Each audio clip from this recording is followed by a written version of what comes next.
Good greetings, Rusty Dog here. Welcome to Microsoft Flight Simulator. Wow, what it took me to get here.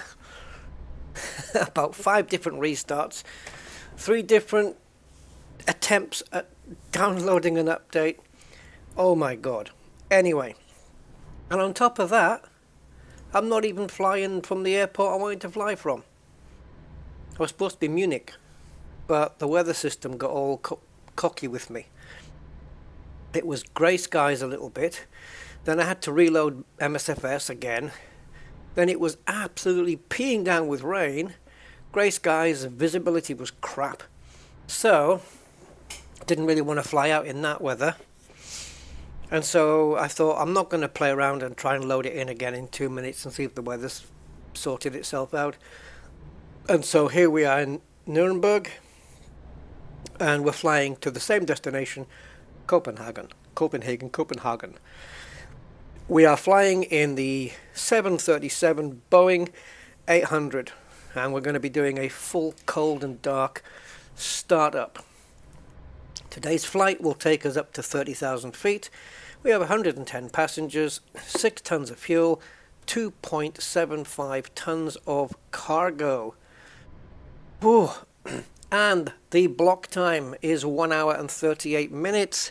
Flying time estimated around 1 hour 10 minutes. So a shorter flight than what I was intending. I wanted something around an hour and a half, but this is what we got. This is our plane, Scandinavian Airlines, which is going to Denmark, taking people back. And this is the 70-year celebration livery. Very cool looking plane, has to be said. So if we take a look around the outside, we can see it is rather nice. And yeah, I was going to actually pick the smaller plane, the 700, for this one, but I like this size. This is the size that just fits me beautifully. The 900 it's a bit long and possibility of tail strike, so the 800, I'll stick with that. So here we are in the very sound limiting cockpit. It really does filter out a lot of sound. So who's with us today? Gain Damage and Von Doodle. Yeah, I believe I have third-party airports for both sides. There's people, actually, I just noticed that, but there's actually people in the airport.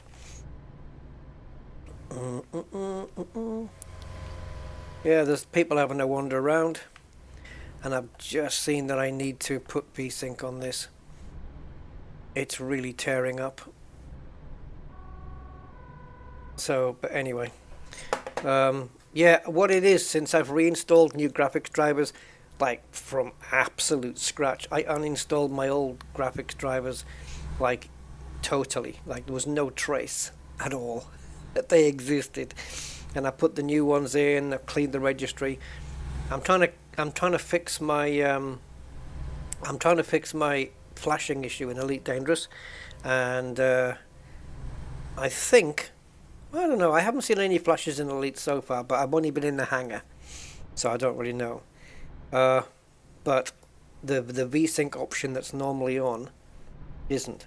If I turn it on right now in the Nvidia control panel, will it work immediately, or do I have to exit? I don't want to exit. Anyway, we'll try and put up with it, or I could just stick it on here for now. Let's do it on here just for the moment. I don't really want to have it on like this. I prefer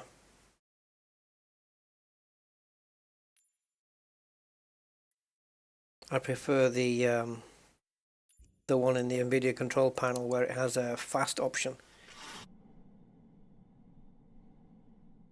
Yeah, that'll do. Okay, right, so here we go. We've got the flight plan sorted in SimBrief, and so let's get the road on the show. Correct cameras would be helpful. There we go. Right, so batteries on, emergency lighting on. Close the panel, there we go. Ground power enabled. And it's a little bit dark up here. I like to have a little bit of lighting on the panels, even if it's only a wee bit. And let's get the navigation sorted out. We'll put the dome light on dim, and we'll get the navigation on. And we'll just change this over to heading, because that's what we do. Don't have to do that in the Airbus, but okay. Alright, so now we're just waiting for all the screens to come on and flicker into life. So we'll just wait for that. In the meantime, I just want to make sure that my aircraft is set up as a 2-class aircraft, which means a twin-class cabin, which means that we have a first class and an economy class. I believe it should be set up that way, but I have to check because the flight plan is based on an aircraft. This blue thing is in the way. Yep, it is 2-class indeed, so that's good. It looks like everything else is set the way I like it, so that's also good. So I'm happy here. Don't need any ground actions at the moment, I don't think. No, we're good. Alright, so back to the menu and go to the FMC. And that's it, we're here. Awesome. Right. Let's pop over to here, got the flight bag. Let's request the Simbrief flight plan in, there it is. EDDN to EKCH, SAS 2627. Alternate is EKBI, I don't know which airport that is. And there it is, PMDG 738, which is what we're in. And the weather for the departure, oh, the arrival weather. Cool, it's not raining.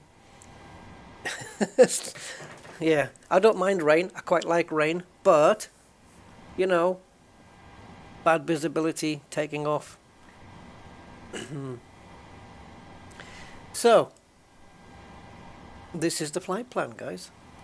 We have our routing here, we have the weather, so this is it. We're taking off runway 28, landing at 4 left, via all that lot. So, our SID looks like it's going to be error tow 1G, star's going to be Monac 3A, blah blah blah blah blah. Cool. Excellente with a bottle of Chianti. First thing, let's tell the plane where we are in the world. Go to pause init, and the GPS system, the thing that we did up here, the navigation alignment, it looks like, does that mean it's aligned or it's still in alignment? If that was me programming this, I'd have this flashing while it was aligning, and then I would have it static lit up when it was aligned. Maybe that is the case. I don't know. We'll find out. So, GPS system on the plane says it thinks it's here in the world. We will see. So, we were at EDDN, Nuernberg. Gate number, is it referenced out here? This, we don't have a visual display system on here. Okay. Alternate method then would be to check the plane line here, the taxi line. Come on. Oh, I am in the wrong camera. There we go. This should do it. Alright, if we follow this line back, 11? Is that what it is? Gate 11? We can confirm it. GSX will confirm it for us. It is indeed gate 11. Okay, so gate 11 it is. There we go. And gate 11 is positioned at here, which is exactly what the GPS came up with. How cool. So let's take that number and pop it in and tell it this is where we are. And now it knows. Does that mean it stops flashing now? Ah, it does. Okay, cool. Right. Next up then, we need to go to our route and flight plan request. Dish. Why are you doing that?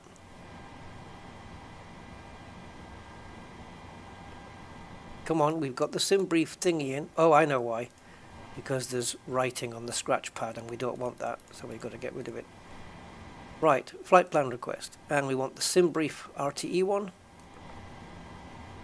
which is obviously for route. There it is. Now we're going to set the payload in the plane, which is people and cargo, and we're going to set the fuel. Done. So now the plane weighs what it should, and the fuel is 6 tons, which marries up. Why does it keep going down there? What have I clicked? Don't know. So 6 tons of fuel, I think that's what we said, isn't it? Just going to confirm it. Block fuel, yep, 5994. Good enough for me, rounded up to 6 tons. We're good. Okay, so that's in. All I need to concentrate on now is some numbers up here and the figures. Yeah, I'm going to talk you through all of this. Hey Andy, how you doing, sir? Tomorrow's the day, mate. And I also got, you know, yesterday I talked to you about the S. Well, I also grabbed hold of a H, and the H is also coming tomorrow as well. It's second hand. The H is second hand. As you know, the S is brand new, but it should be okay. And it gets me out of a little jam. All will be revealed. I'll do a little unboxy thing. But yeah, can't wait. So many issues going to be resolved with just that. Anyway, let's get on with it. Back to here. I've lost my place now. Right, we've got the flight plan in. So, departures and arrivals then. So, depart. Oh, again, we need to clear the scratch pad. No, this isn't right. There's nothing in here. What have I done wrong now?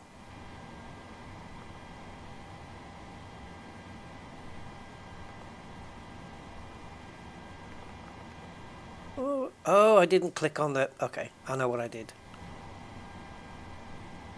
Let's do this again.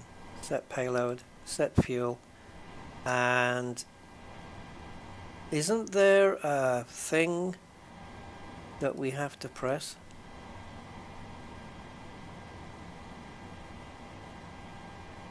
See, now I'm just getting... select route. There we go. I'm getting mixed up with the Airbus sometimes. Right, is that in now? Yes. Airports are here. Okay. Well, yeah, sorry guys, I get mixed up with the Airbus sometimes. So we need to go to routing straight away then. Which is Armando. You'll be fine, don't worry. Right, so Erato 1G. Okay.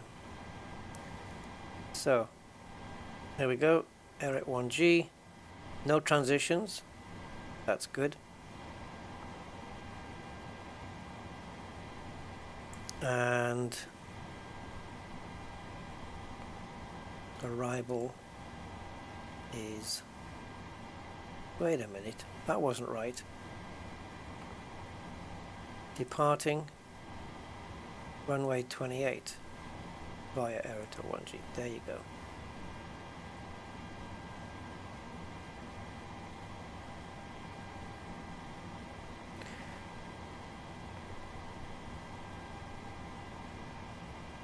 Yeah, sorry. I thought I would have to press execute, but you don't. Right, landing 4 left via Monarch 3A, or Mona 3A I guess it would be.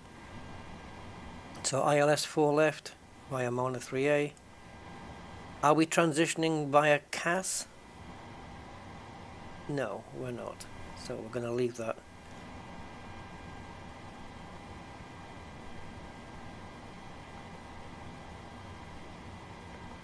So let me just quickly have a look through here.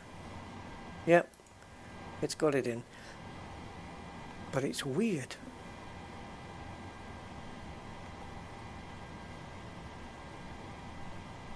It's gone from Eroto straight to Monac. That's not correct.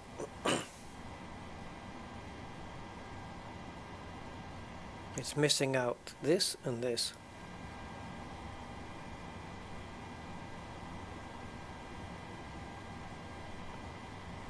Activate. Try again.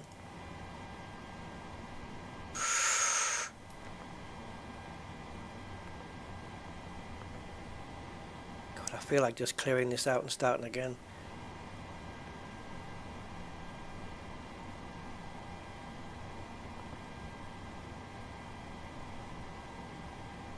Alright, I don't know what's going on here, guys. This plane's not doing what I want it to do.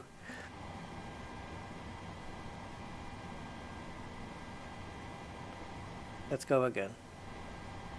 I wish there was a nice way of just clearing out the route. What if we load...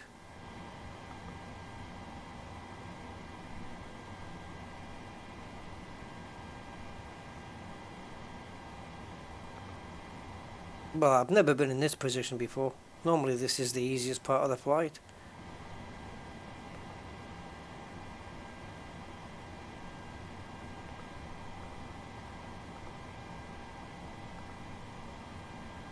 Okay, show me the legs. Yeah, we do have it. Okay. So, departing 28 via this. There you go. The execute button's lit up now. We weren't getting it before. Really weird. Anyway, arriving. This has been a new update, by the way. They have updated this. Okay, cool. Now we should be better. Lonely.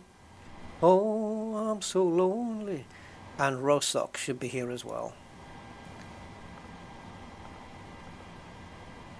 There she is. That's better. Holy crap, what was happening? I don't know what was going on before. It just looked really weird. Alright, so we've done that. Back to here. And our cruising altitude is 30,000 feet. And the cruise wind information, I'll get you that in a minute. We've got 1 ton of reverse fuel. No, reverse fuel. Yeah, reserve fuel.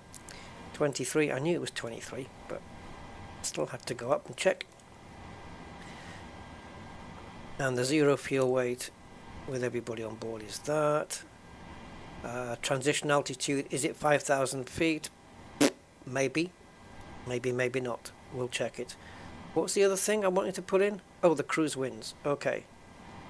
So, the wind at cruise level is... Well, we're cruising at 30,000, aren't we? I've gone past it. No, here we go. So we want top of climb. And we want 30,000 feet here. And the wind is going to be 274 degrees at 19 knots. Should be minus 50 degrees up there. That's cold. 274.19 is the number we want, I believe. I don't know whether people put average winds in there instead, but I like to do this one. Well, minus 44, I guess, but it's close enough. Right, the transition altitude, is it 5,000 feet? Let's have a look. Let's have a look-see.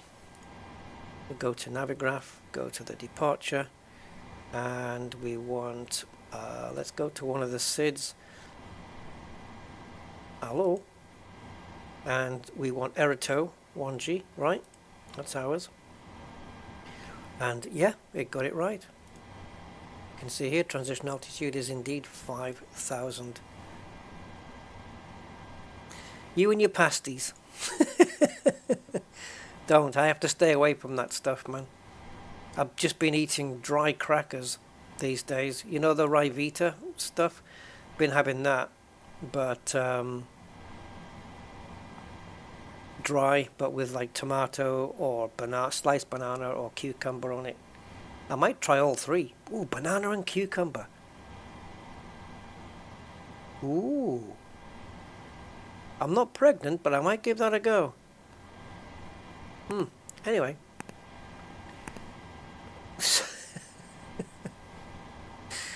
Never mind. Right, so we've done pause. Performance we've just done. That's that screen there. Next thing then is the takeoff. And we want to be taking off flaps 5. The CG, are you going to tell me? Or do I have to work it out? 25.1. Trim is 4.41 on the pitch. So we'll set that. There we go, 441. And our V1 speeds. See, the Airbus doesn't do this for you. You've got to work it all out yourself, which I prefer. But this is all pre-programmed in for you. Alright, so that's the takeoff done. Let's go back to the index. Approach we can sort out later. And the wind information, which I think if I have to go to descent, we have the forecast here, but isn't there also a forecast on the climb? Or is that Airbus? My brain is totally in Airbus mode right now. And it's weird, because as soon as I go back to the Airbus, I'll be in Boeing mode. It's just weird how it sticks, the last flight sticks in my head. Even though the last time I flew in Flight Simulator was the last time I streamed, which was a month and a day ago. Yeah, it's been that long. Holy crap. I really wanted to get back to this. But yeah, no, we're good. So what we're going to do now is just check the flight plan. So we'll just pop this over into flight plan mode. Just make sure that everything, now we have the step function appearing. And just make sure that everything is connecting up nicely. As we just step through. Whoa, we're taking a little dive around there. Now, that little curve we had to do there, I'm not going to say for definite, but it might be because we have to avoid a certain city or a place where there's noise abatement issues, so you can't fly over. I don't know. I doubt it up at that height, but it looks like it's avoiding something here. Why not just go straight from there to there? Is there any issues, or maybe a certain piece of land you can't fly over? I don't know. But top of climb is here. I'm just guessing. But things like that can happen, I think. You know, you have to fly only at certain altitudes over London or something at certain times because of noise and blah, blah, blah, blah, blah, and all that stuff. Anyway, let's keep on stepping. So we have top of climb just before Lasga. All looks connected up nicely. What about when we get to the end of the flight? There's a lot of waypoints here, guys. 8 pages. Top of descent is there before Rosok. Coming down, and then we gonna go around here. And that gives a nice run into the runway, right? Oh, we have a disconnect. Wow, okay, I missed that disconnect. Can we go back a page? Oh, we have to manually vector? Lovely. Lovely. So, we got the center fix and the final fix here. So the runway is here, so we're going to come down here, fly up here to D open. Is that the last one? Yep. And then we have to vector around to the center fix. Correct? Yeah, we do. So I'm going to let the plane fly out a little bit, maybe to 10 miles, and then we'll just ask it to turn around to heading 338. Huh?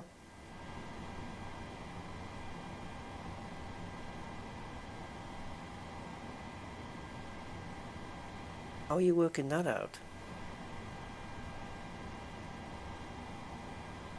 Why is that 338? It's not going to matter. 338 degrees. North will be 0, right? So 338 should be around here. Oh, is the 338 from here this way out to turn that way and then vector down? Okay, Might be that, because that doesn't make sense to me. 338 to get to that. It's not okay. Doesn't matter. Maybe it's just my knowledge gaps. But yeah, otherwise I'm fine. When we get here, we'll just manually tell the plane turn around. Not a problem. So cool, that's sorted. Right, what's next? We've got the flight plan. The passengers are all on board. We could do the passengers manually, but yeah, why not? We've got glass debris. I should have done it before, but let's get the passengers on. No? Okay. Boarding requested. While the passengers are boarding, I'll do the rest of the plane startup, and then we'll get them in.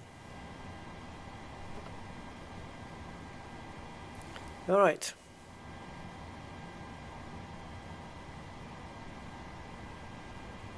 We need to put the wind information in for the descent as well, but we can grab that later. No, don't board the crew. Let's just pretend they're already on board. Passengers boarding starting. Okay, so flaps up. Your damper I will sort out a little bit later. Aft fuel pump on to power the thing, the APU, the thing. Yeah. Let's get the heat probes on.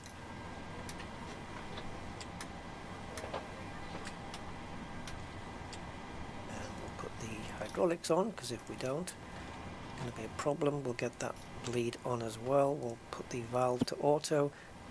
Remind me about the packs, guys, when we're taxiing or after the engines have been started. Just tell you, see, Rusty, packs, put the packs on. Right, so we're flying up to 30 million feet. And are we seeing people coming down? Has GSX got it programmed in so people are going to start walking down the jetway? That'll be impressive. If they're coming down on an angle, I don't see anybody. Normally they should be, but they're not. Okay, so what we need to do now, guys, is put the runway elevation in for their destination. So we need to do that. So we're arriving. A bit laggy. It's a little bit laggy.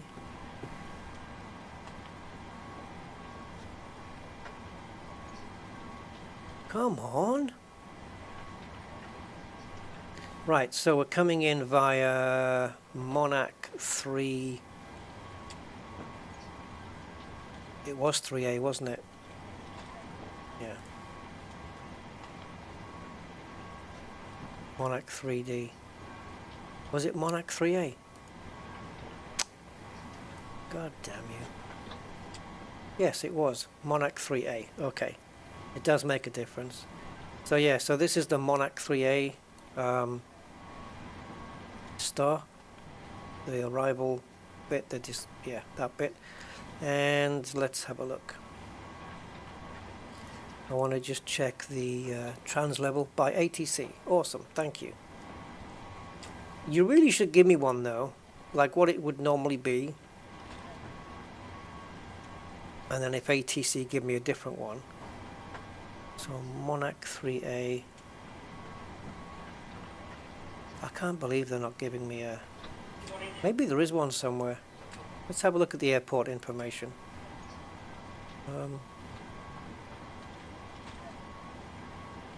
Noise abatement, see? Right, so there should be a chart here.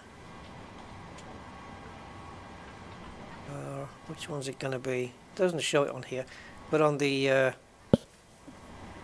actual Navigraph app it will show you which one has the chart associated with it.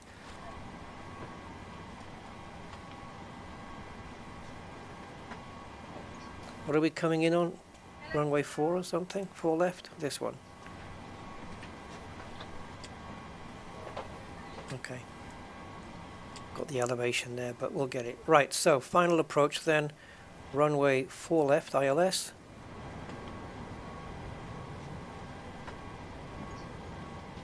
And the runway elevation is 13 feet.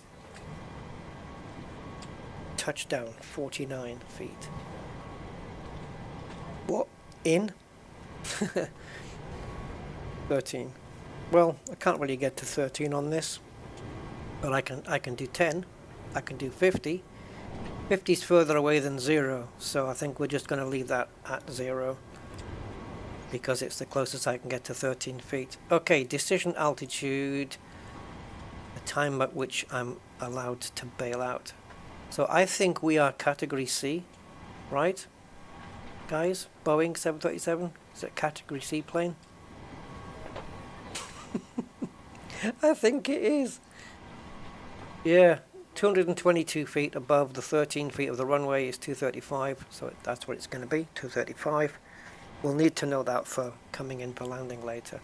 So I'm just going to write it down so I don't have to go back and refer to this. So DA is 235. We're going to have a flaps 30 landing, I'm going to say. Let's bring this out a little. 3,000 feet we'll need to be at. Pick up the glide slope. Pick up the glide slope. Descending here, 3 degrees. Glide slope 1600.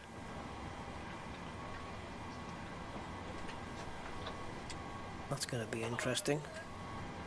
So yeah, 3 degrees. That's going to be interesting. Is this when we pick up the glide slope? This is our, I can't remember what this was now. Localizer. Yeah, localizer 1600. This is, I'm going to be interested to see that. Okay, ILS frequency 110.5. Otherwise we're not going to pick up the localizer at all. Final approach course is 037 degrees. Cool. Talking of final approach course, what the hell is the course, the heading on the way out of here?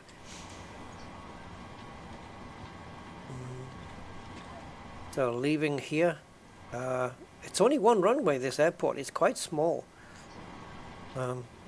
Leaving runway 28, which is 275. So we might as well get that in here now.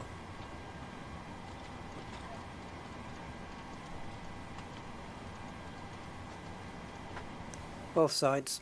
It is a big plane, yeah. Right, altitude, we're going to be cruising up to 30. I like to put the whole thing in. The plane's going to obey all the constraints on the way up anyway. I know some people like to fly it up to the constraint and then by the time they get there they're already programming in 30,000 or whatever it might be. Anyway. Actually I've set the course 275, what an idiot. Should be this. The heading is the way out, course is the one that we're coming in on. But it won't matter that they're all set the same, it's not going to matter. Okay, let's make sure the auto throttle is armed, flight director's armed both sides. IAS MAC, don't know, didn't remember, should have took it down, didn't take it down. Let's have a look here. Go to index, go to performance. No, takeoff, sorry. And the V2 is 143. So we could put 143 here, but I like to add a couple more, so we're going to go 145. Just round it off there. Very nice. Trim is set. Yep, we did that. Stop coming on. You don't need to be on. Right. Now, one of these, outboard, inboard, DU. Which one turns down the brightness for the thingy thing? The thingy thing. There's two switches here. There's the outside and inside one both. Can never remember which one it is. There it is, that one. Okay. Looks weirdly brown. Okay, air pressure. Currently set to the default 2992. That's not going to be Well, it could be right. You never know. It might be the air pressure today.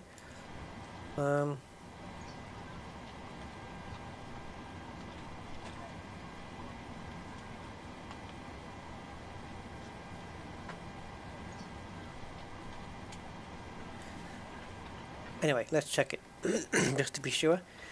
I'm gonna do a. Should I do a refresh on this? Can we? All right. So air pressure 1008. So we're actually using different units. Let's get this back onto map mode, and we're going to be using hectopascals today. So 1013, and it's not. It's 10. Already forgot. 1008. So let's move that down to 1008. There we go. And that's our actual altitude based on the air pressure. What's that going to be? 1020 something? We're 1,000 feet above sea level, guys. Is that right? Well, let's have a look. If we go to... Do we have airport elevation on this map? I actually don't know whether they show it here.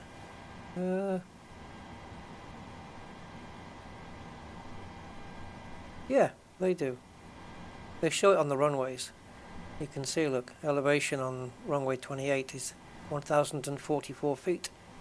So we're going to be climbing 20 feet, going uphill. Yeah, we're currently 1,000 feet above sea level. Very nice, very good. How's the passengers? They all on now? She's having a walkabout. Right. I think we better put the handbrake on because otherwise they're going to freak. Let's get the TCAS set up. Switch that on. Put that on, and ILS frequency. Oh, that is already set. 110.5. Haha, that was coincidental because that's just the default. What else do we need down here? I don't think anything. I'm not going to be setting. I could set the panel brightness lights just in case it gets a bit darker later on. Do that. Everything's set. I'm happy here. We'll do all the landing configuration when we're in the air. And yeah, go to legs. And also on your side, I would like to have the descent. No?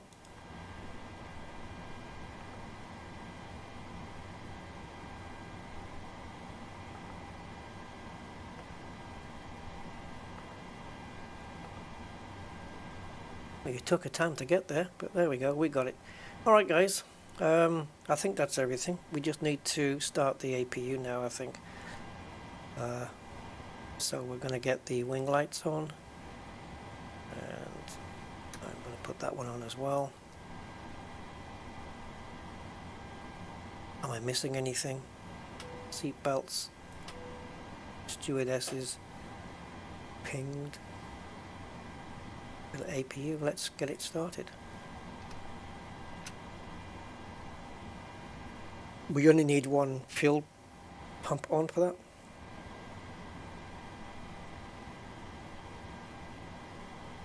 The ATIS?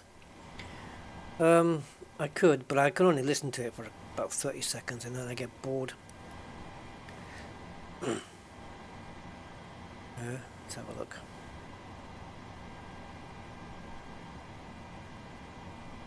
So the ATIS frequency is 123.080. There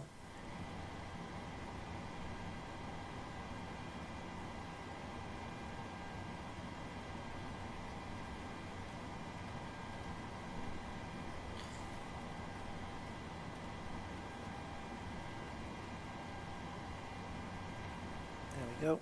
Nuernberg Airport Information Whiskey 160. See, the voice just drives me up the wall. 1226 at 6. Visibility 6 in heavy rain. Sky condition ceiling 1,500 feet broken. Temperature 8. Dew point 10. QNH 29.77. ILS runway 28 in use. Landing and departing runway 28. VFR aircraft say direction of flight. All aircraft read back fold short instructions. They need a different voice. It's awful. On initial contact, you have whiskey. It drives me up the cracker. That does. So we're going to put some proper radio navigation on rather than that Stephen Hawking on helium voice. Yes, or update the library, please. Second, just updating the comms library.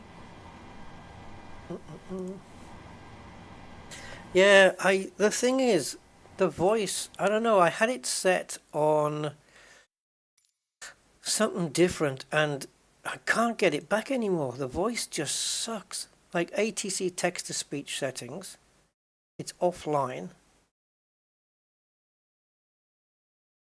But when it's online, you would want a 0, right?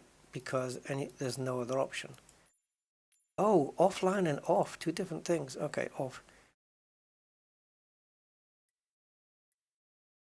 How do you, isn't there not a way to tell it which voice you want to choose? I thought there might be a way.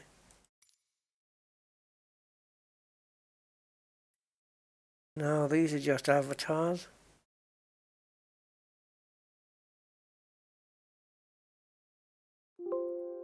Yeah, it's pretty sucky. I mean, I've got, if you have a natural voice installed like I do, it'd be nice if they could just use that as well, or instead of. What the hell just happened there? Why did you adjust my trim? Now you're going to make me go double check it again.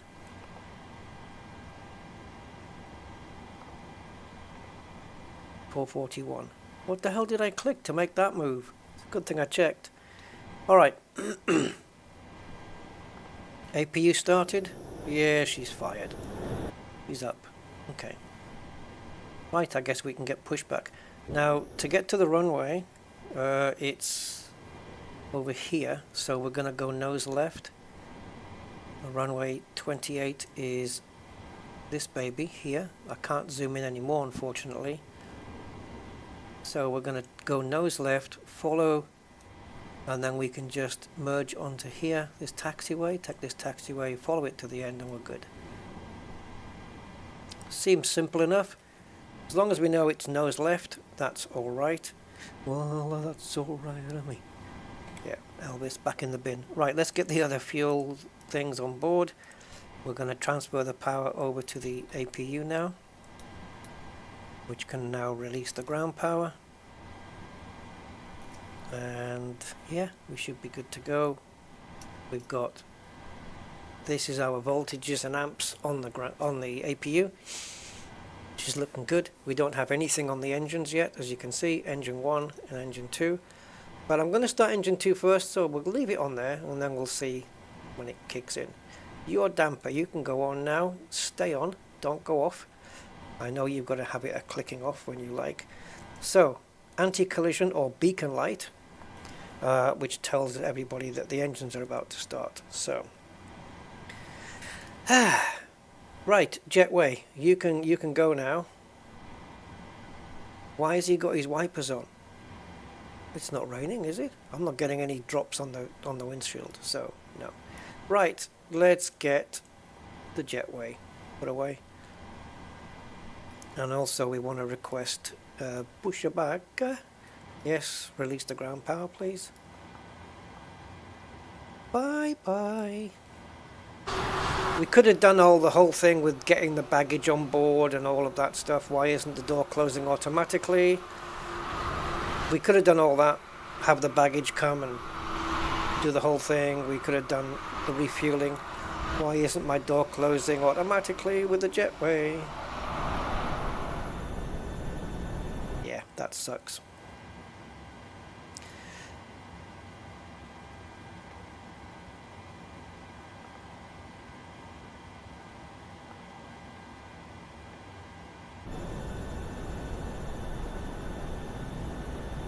Thank you. You should have done that yourself. You shouldn't need me to do that. But okay. Right, I just want to make sure on the ground service as well. Chocks removed. And that's it.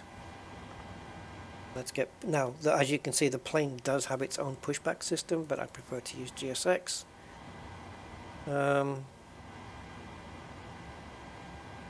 Prepare for pushback, there we go. Do you want to request de-icing? It really? Is it that cold? Oh, actually it is, it's 7 degrees, okay. Sure, you do the de-icing. Why not? If it's that cold, guys, I might want to put some de-ice on this. Now, I know where it is on the Airbus. Where is it on this again? The Airbus, it's here. Or, well, here.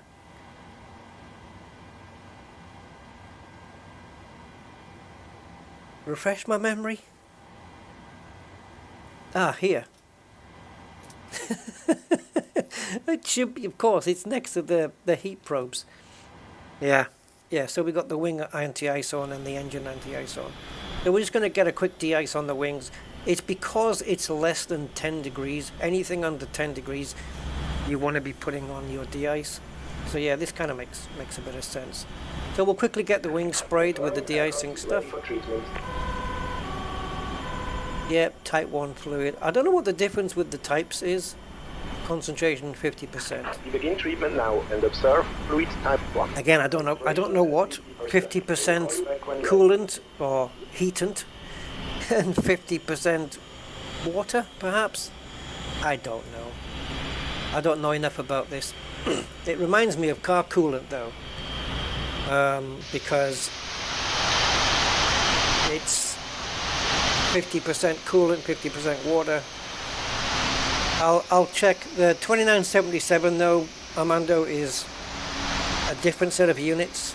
That's like for like the US. For Europe, we use hectopascals. Inches are used in the US, but it should be around 2977. But I'll check it for you when we get back in. So let's see if the guy on the wing can see. That's the view he's getting. The sun is going down. It might be dark by the time we reach Copenhagen. I don't know. Right. 2977. There you go.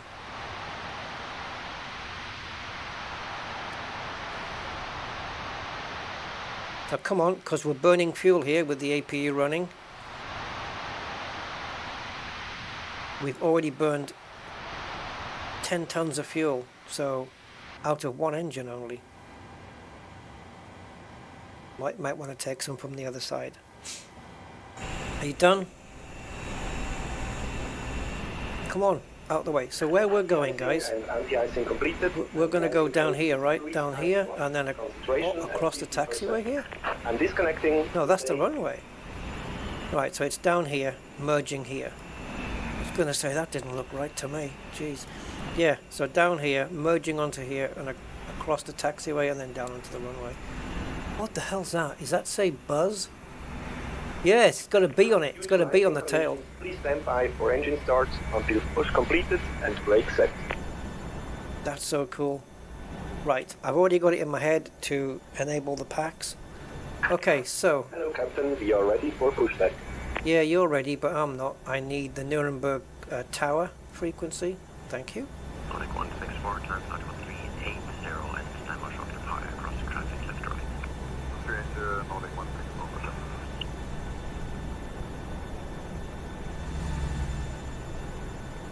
Can barely see you under the wheels there. Departure check completed, bypass pin inserted. Good morning, ladder plan A1. Ladder plan 415. You alright? All good? I'm good if you're good. KM 1199, taxi right by runway 28 and go. Locking gear. Helicopter landing west of bottom runway 1705. Copy, right, fine, Is it the Airbus that gets the front nose lifted, or is it the Boeing? I know it's different for both planes. Oh, it's just dipped to get it in there. And it's got the thing across. Ah, it's this one. This is getting the lift. So the Airbus gets it done in a different way. The Boeing's I'm sure the Airbus has a different method. Like there's the little tug that moves it is a different thing. This is a thing now. Facing west, facing east. They don't say left and right anymore. Well, we're currently facing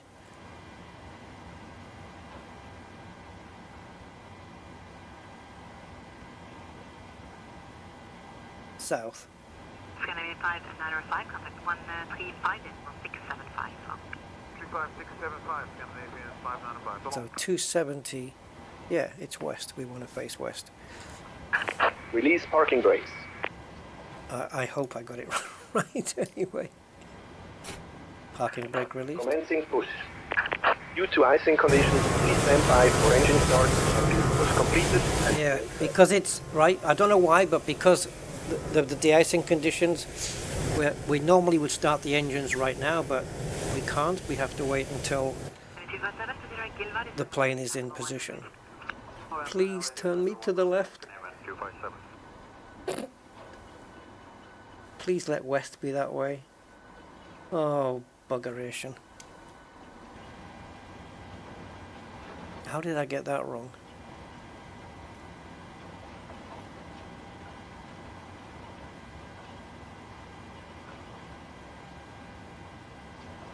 Okay, we're going to be facing the wrong way. But I'm getting dizzy here, guys. If north is 0, south is 180, the hell is this compass telling me? It's telling me... Where's the compass? I've lost it.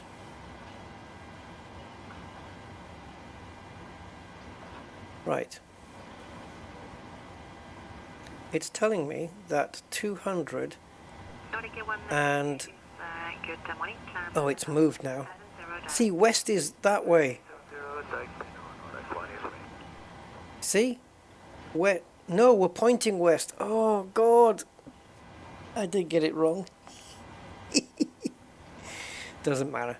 We'll turn it round. These planes are pretty good for that. Set parking brakes. Yeah, you little bastard. Right, doesn't matter.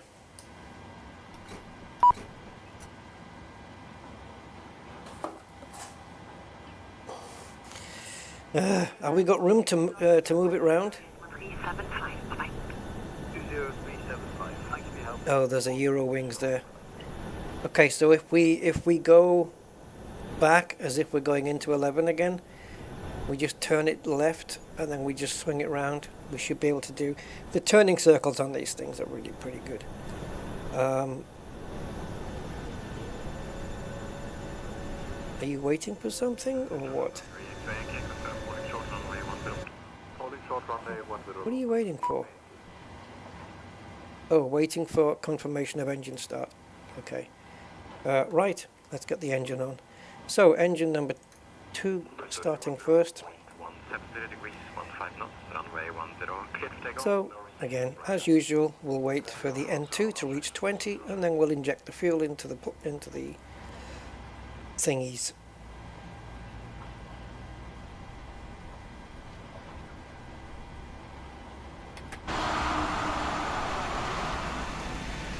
N2 is your fans, N1 is your engines at the back, your jets. So the N1s will be firing up now, which is this. There she goes.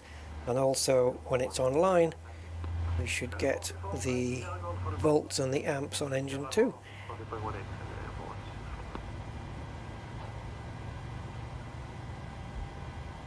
It's all good. There it is.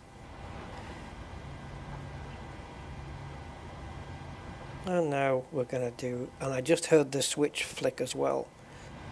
So that means it's flicked itself back to off. So now we'll do the left engine. Engine number 1.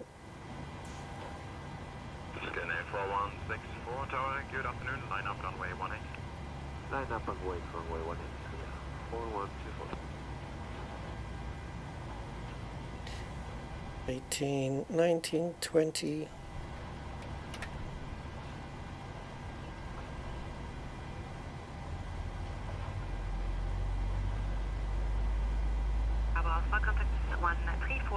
135, bye. 13435. Okay, auto brakes and everything I'll do when we get to the holding position.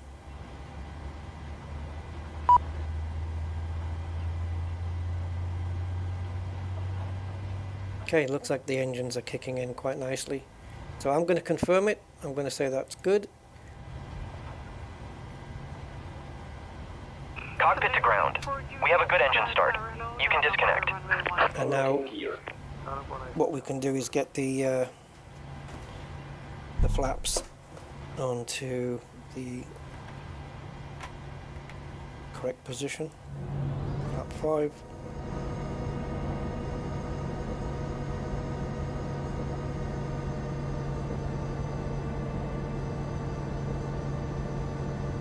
And also what we need to do is transfer the power of the plane from the APU onto the main engines. Disconnect the APU and packs can go. Come on.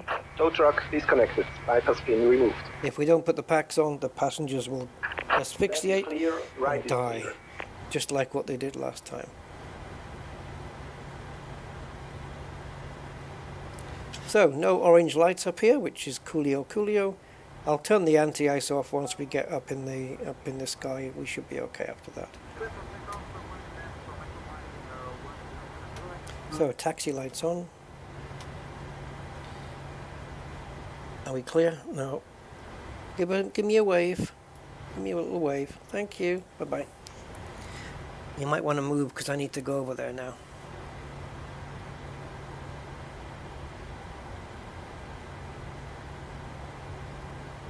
We're safe, we're good. We just need to turn around because I got this thing the wrong way around, didn't I? Like a... It used to say left or right. Do you want to go nose left or nose right? Now it's west and east. Or north and south or whatever. Okay. So, let's release the handbrake and let's skedaddle. In case you were wondering why I put 627 there, it's because those are the last 3 digits of my flight number, and that's what goes in there. The sun is going down. It's going to be a nighttime landing, I think, or very dusky. All right, plane, show me what you can do. Come on, I know you've got a good turning circle, so don't pretend you don't. Is that Lufthansa? Don't know, it looks like it to me.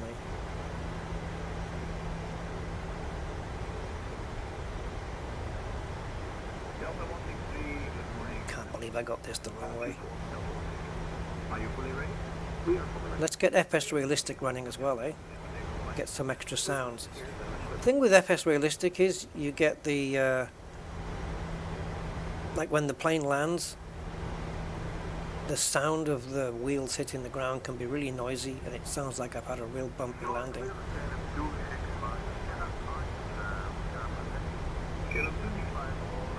What I don't want is people screaming and stuff like that.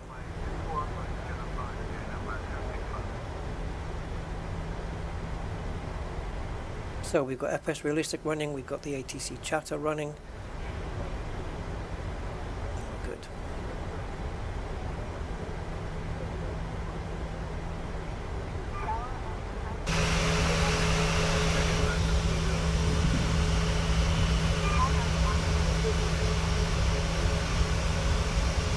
Oh, I see where we're going now. All right, we're heading off to that side. Fair enough. I want a better angle here, by the way. Wait a minute, though. Where's that? Okay, I got you. It's after the pole thing.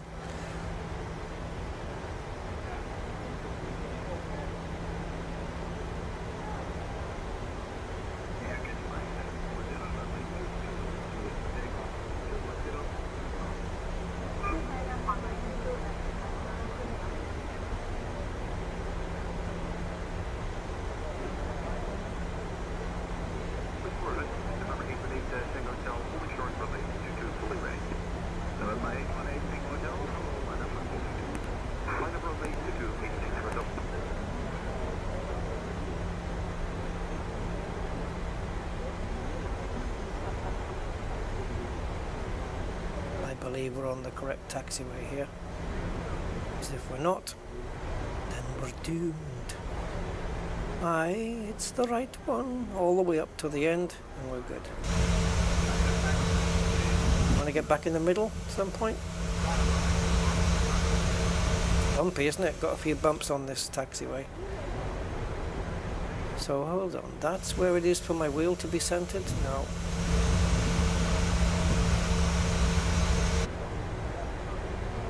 In between the two lumpy bits, gotcha. Oh, the lumpy bits are from the wiper. Alright. So we can set the auto brakes onto RTO. I'll reset the fuel flow just before we take off. And hopefully we have VNAV and LNAV. We do. Lovely.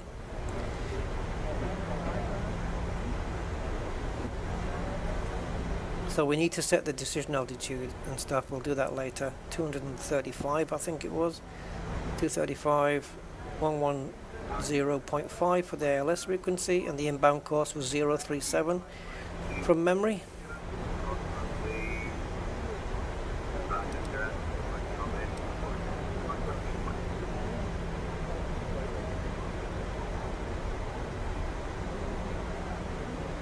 Please don't let there be any issues.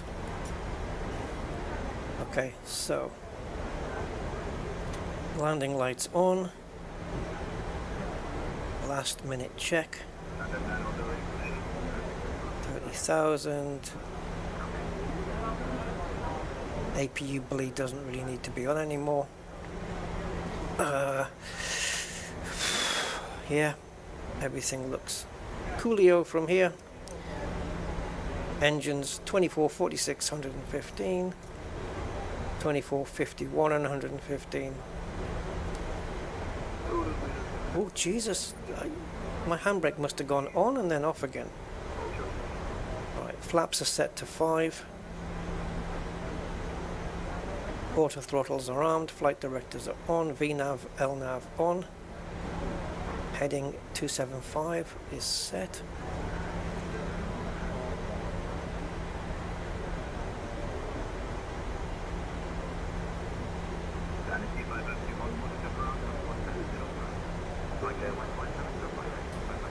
Okay, fuel flow reset. Gives us a gauge of the fuel. Let's start the clock.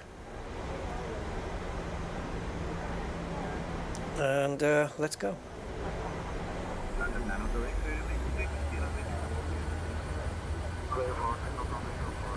We are stable.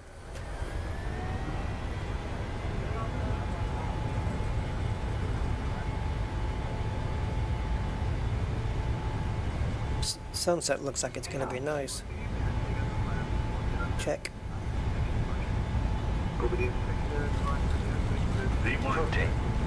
Rotating. And positive rate of climb, so gear goes up.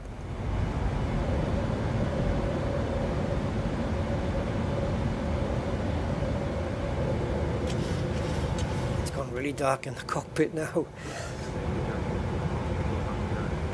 Flaps 2.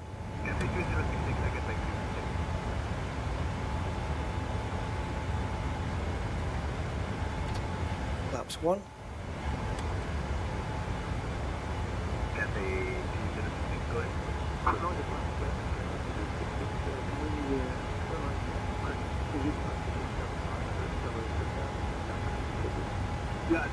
Retracting flaps.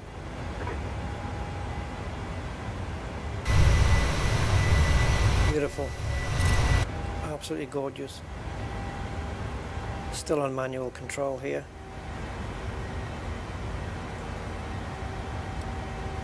It would be real nice if I could just, you know, see things a bit better. Autopilot on.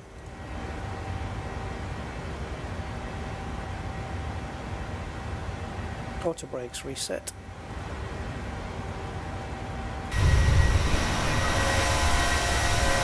Goodbye Nuernberg, and thanks for all the fish.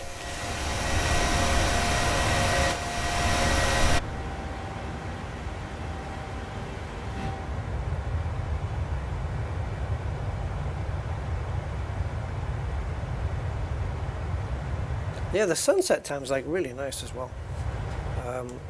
It's sunset and sunrise in the Sims, really, really nice.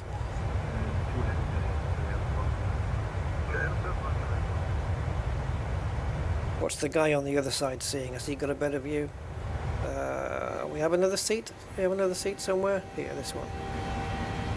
You can hear the buzzing of the engines on this side. Where if you sit behind the wing, you don't hear it. But the lighting is sweet, man. Oops. Reverting to standard air pressure. I forgot it was 5,000 feet. Does it do it on both sides? I don't know. Yep, it does it. And standard instruments as well. On the Boeing you have to do all three separate. Yeah, it's done all.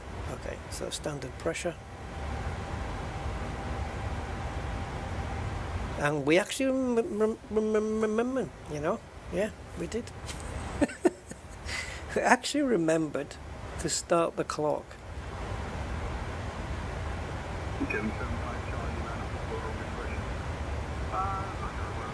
Oh, the sunset's glorious. Look at the reflections of the water on the bottom. It's absolutely beautiful. Isn't that sweet? We've got higher clouds up there as well, but these lower clouds, man, that's nice. That's real nice. It meets with Rusty's approval. So we're all good. Right, so we just head on up to 30,000 then, as we just dip this wing. And we're going to be avoiding something, I think. I don't know. We're going around here. I think we have to avoid. Let's see when we line up here what's in front of us.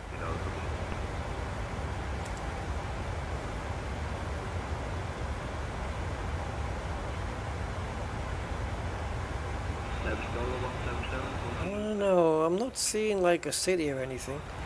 It must just be the. Doesn't that look like we're having to avoid something, though?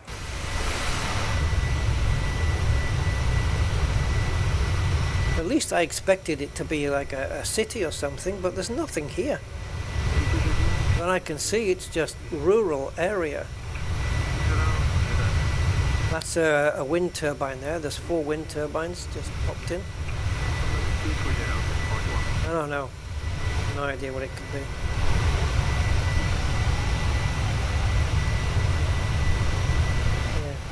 About 5 wind turbines. Hey, maybe we have to go around those so that we don't spin the propellers faster from the wake of the plane. No, I'm just kidding. That doesn't work at all. But yeah, I don't know.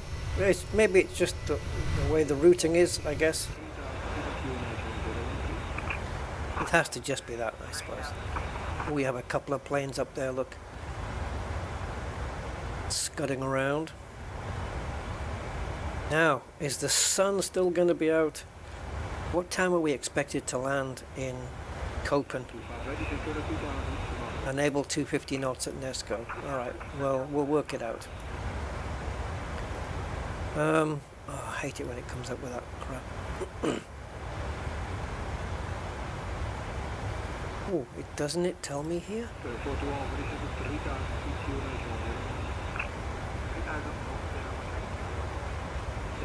The Airbus has got a much better system for this stuff.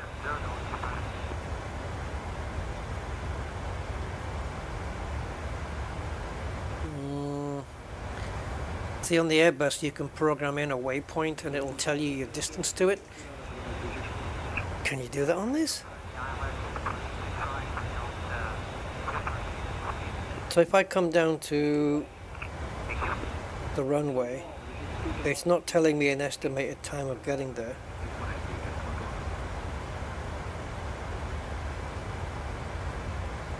So it cannot make 250 knots. But you're happy with 265? Well, that's estimated, right?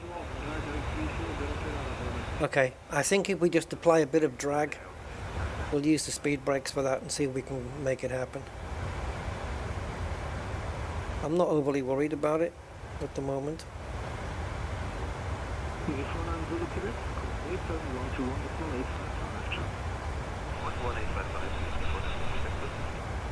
Yeah, so here we go. We're going around that little dog leg here. Where's the sun? Don't mess with the SAS, guys.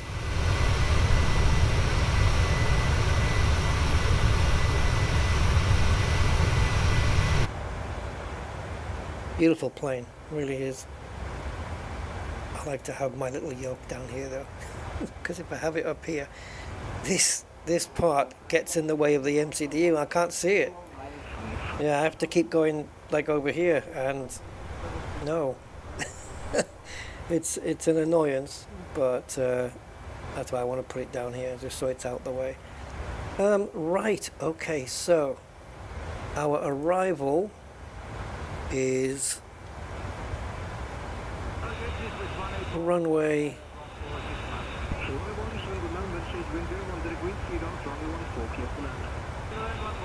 I was going to say this isn't right. Oh, but we're still waiting. There we go. No, what happened? Did I click something? There's the arrival weather. We'll leave that for now. And we want Navigraph.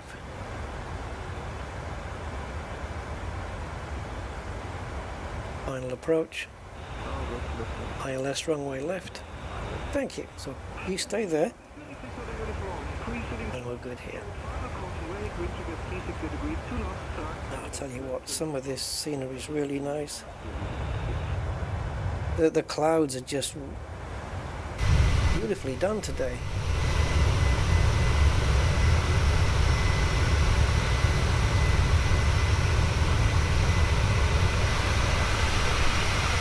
Very nice. No frame rate issues at all. It's great with this as well because you can very comfortably run this at 30 frames per second because it's not a fast moving game. Sim. Game would be a bit of a stretch to call it a game, wouldn't it? But yeah, as a sim, it's not fast moving, and therefore 30 frames works really nice on this, thankfully. Right, we're approaching top of climb here. Only, what have we got it set to on the range? 40, 30, 20, 10. So 10 miles out. Glasgow is 9.5, which is just about on top of climb.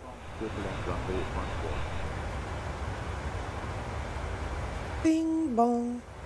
Ladies and gentlemen, welcome to SAS flight 2627. You can see the view from the passenger's point of view too. Yeah, I mean, that's only because you can pre-program your own cameras. So for example, if I run through my cameras, this is number 1 for me, which gives me a view of the engine displays and also the MCDUs. We got number 2, which I don't know why I've got that. There must be a reason, because I've got that on camera 6 on my numpad. Camera 3 is directly to the MCDU. Then we have number 4, which is behind the wing on the left side. Number 5 behind the wing on the right side. Number 6 in front of the wing on the left side. Number 7 in front of the wing on the right side. Number 8 is directly over the wing on the left side. And number 9 directly over the wing on the right side. I put those cameras in myself. And 0 is right over the nose here. Look at that. No more clouds in the sky because we're above all of them. Yeah, you can pre-program your own cameras just from whatever angle and view you want, basically. Hey Lenny, never flown a Boeing. I'd probably find the Phoenix easier. Yeah, I mean the Boeing. Yeah, the Phoenix is more of a computer race. It's more computerized, isn't it? It's a little bit smarter of a plane. There are some differences, but there are a lot of similarities as well. So let's get the inbound course set, guys, to 037. I haven't checked the MCDU. I need to know how long we're up here for. How long are we at 30,000 for?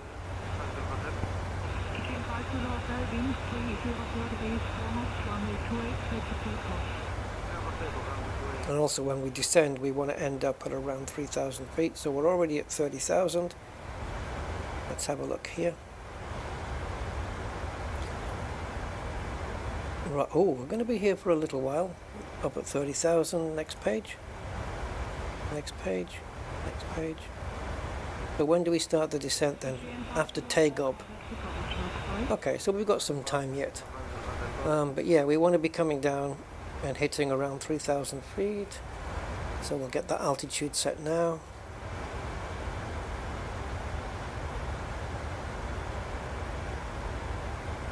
Just don't press the button in, Rusty. That would not be good. We do not want to be descending now. Let the plane do it when it's ready. Okay. Heading doesn't matter anymore. Course, inbound course is 037, right? Let me just see where did I write it down? Ah, 037. ILS frequency 110.5. That is already in. We don't need to change it. That's just pure luck. And the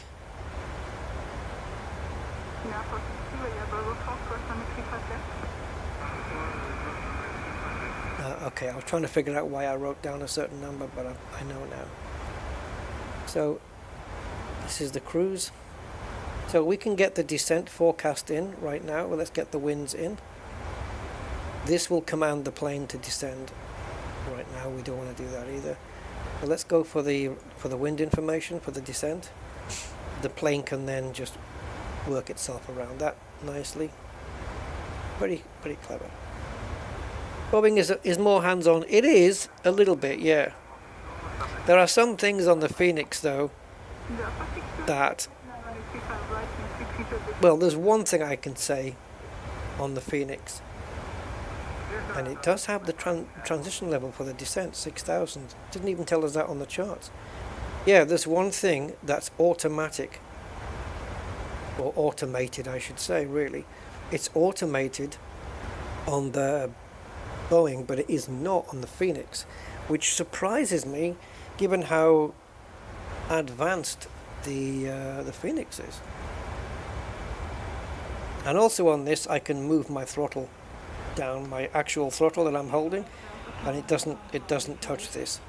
Where in the Airbus, if you move your actual throttle, it will move the throttles here. You have to be in the climb detent. And if I touch it, it'll come out of that, and then the plane will start whinging up here and stuff. Where here, the plane actually controls the throttles. You can see that these throttles actually move on their own, because the plane's got physical control over it. Where in the Airbus, you just stick it in the climb detent, it doesn't move, and if it needs to decelerate, it does it electronically rather than physically controlling the throttle.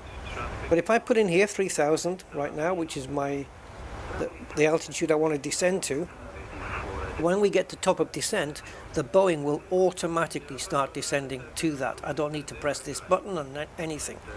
Whereas in the Airbus, when you hit top of descent, you have to pull the button into managed mode in order to start making the descent. It won't do it by itself.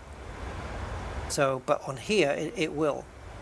The moment you hit top of descent, it'll descend down to whatever you've got here, all by itself, which is really cool. The only thing we need to set now for the descent is the decision altitude, which I think was 235. So we're already set to Barrow on here, so we can put that in now. Any time before the descent will do. I like to do it before the descent, so we'll put it in now. So let's go 235.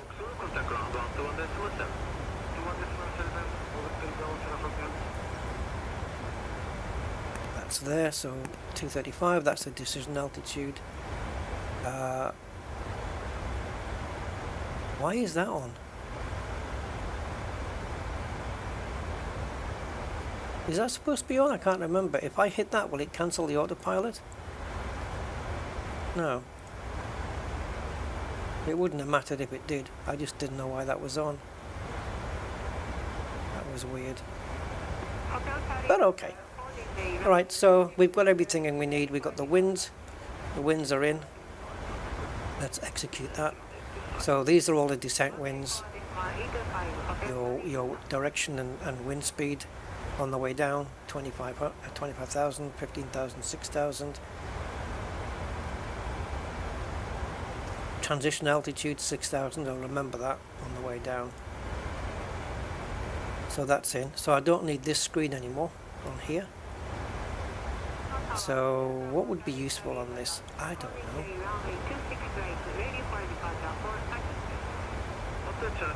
Oh, we need to go direct as well, don't we, at one point?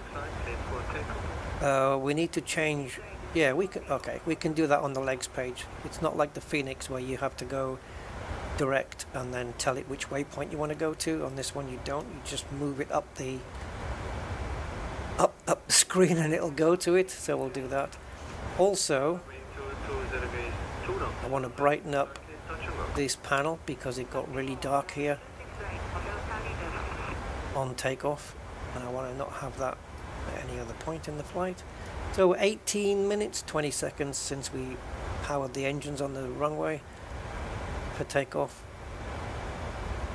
and it's about an hour and 5 hour and 10 minute flight, and this is what we have at the moment.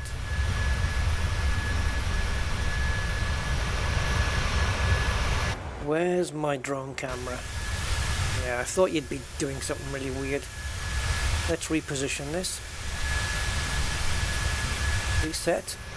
And let's bring it to around 75. Anywhere between 70 and 80 degrees is good. Or percent, I guess you would call it here. But degrees. Whatever. Gives it a nice angle.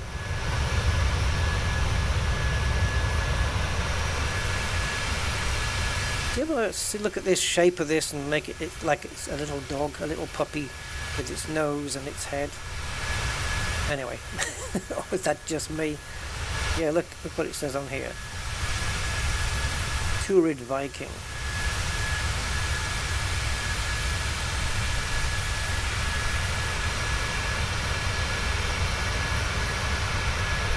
Oh, I'll tell you what I didn't do when we took off.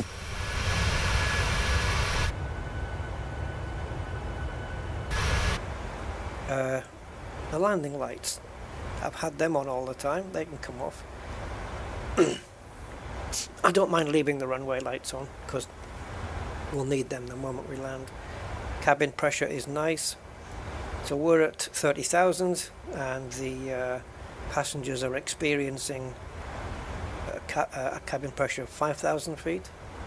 So yeah, they can breathe. They can breathe. It's good enough. Oh, the wing anti-ice went off. Did I do that? We can actually turn the anti-icing off now. We're not going to be having any problems up here. What I do like about the Airbus, though, is if there is ice on the plane or ice detected, it will tell you. Where this one does not. But yeah, outside temperature on the skin is minus 24. I think TAT is the temperature of the air that's hitting the plane, and so it's causing friction and therefore warming up a little, because the SAT temperature I think was minus 40, wasn't it? I don't know if it's still going to tell us in here.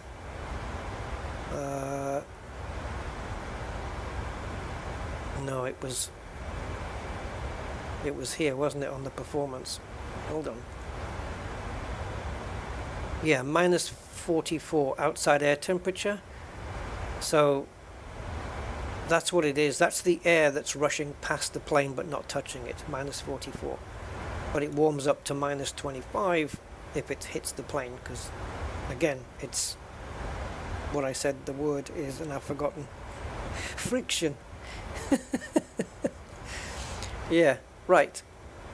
So also on the approach, we can select which flaps we want to use. It's a long runway. You could probably get away with 15. I like 30.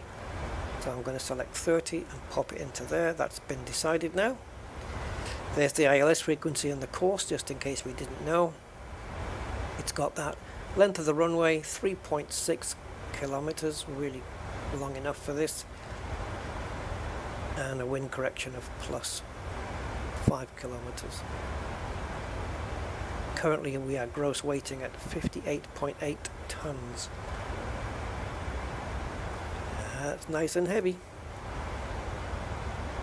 Yeah, the next flight I'll do it in the Airbus, the Phoenix Airbus. Oh, these clouds are gorgeous, man. So we don't really need this chart because all the information that we wanted off it, we've got off it already.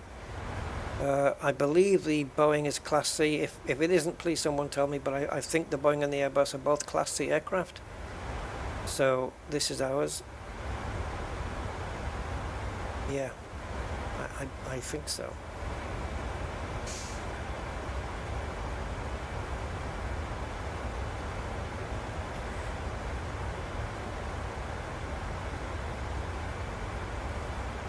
And it...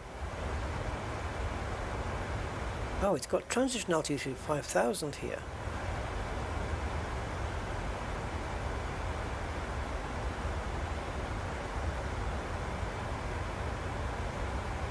Okay.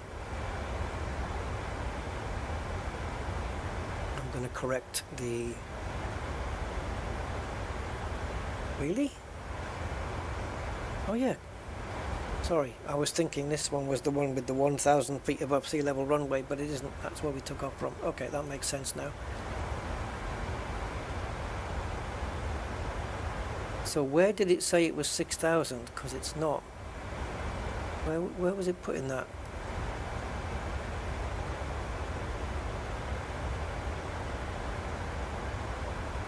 Oh, hold on. Must be on the descent page, right? No. Where did I see it, guys? I've forgotten.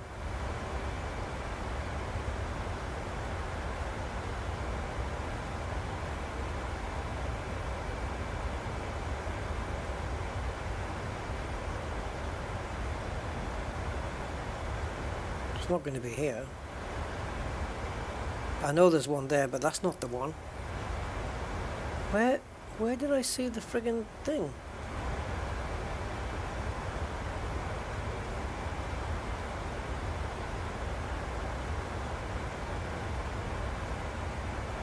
Huh?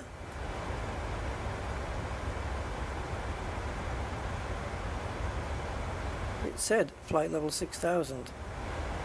And I have no idea what screen that was on.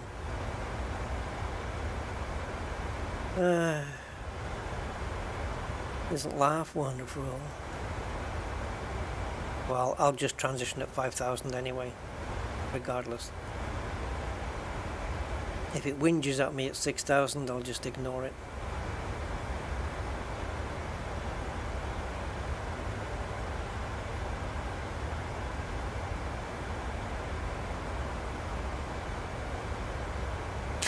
It was here though, it's annoying me.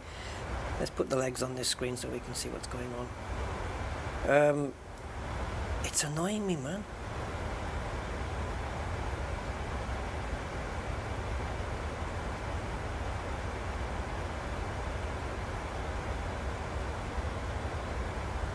It's probably going to be right in front of my face and I ain't going to see it.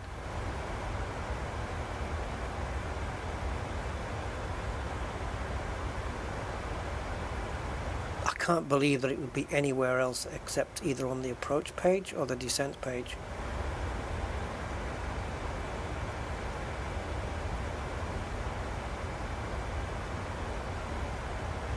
Did I not see it? Was I hallucinating?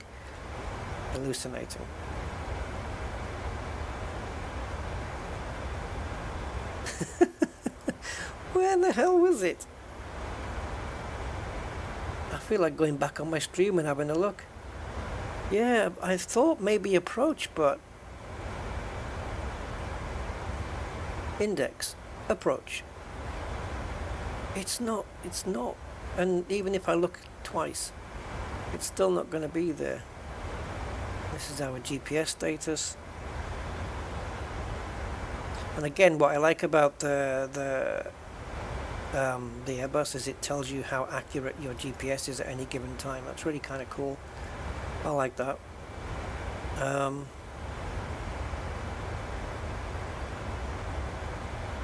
It's not going to be on takeoff because that would be just really weird. Performance. This is transitioning out.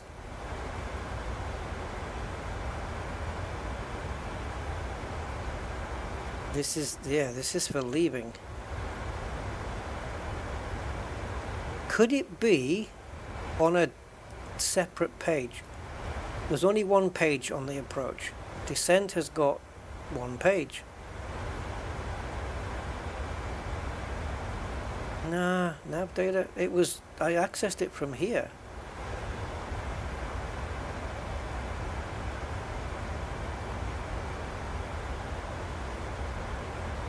I'm just looking at anything now.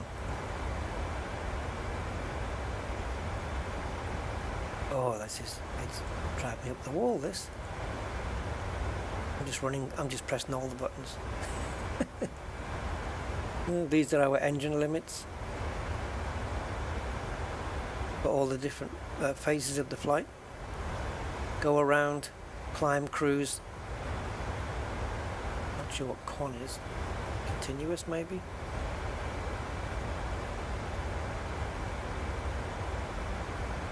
Nope.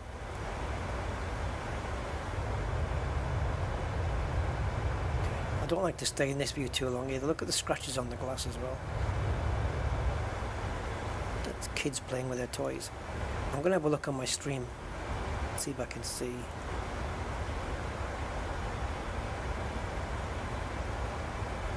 I'll be lucky to find it, but I might. So it was... I don't know how far back it was. I know I was looking at MCDU. So there's the launch into space.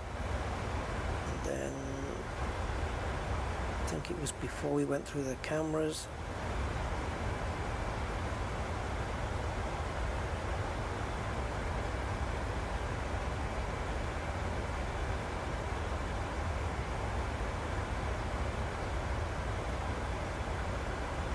Oh no, this is not annoying at all. Yeah.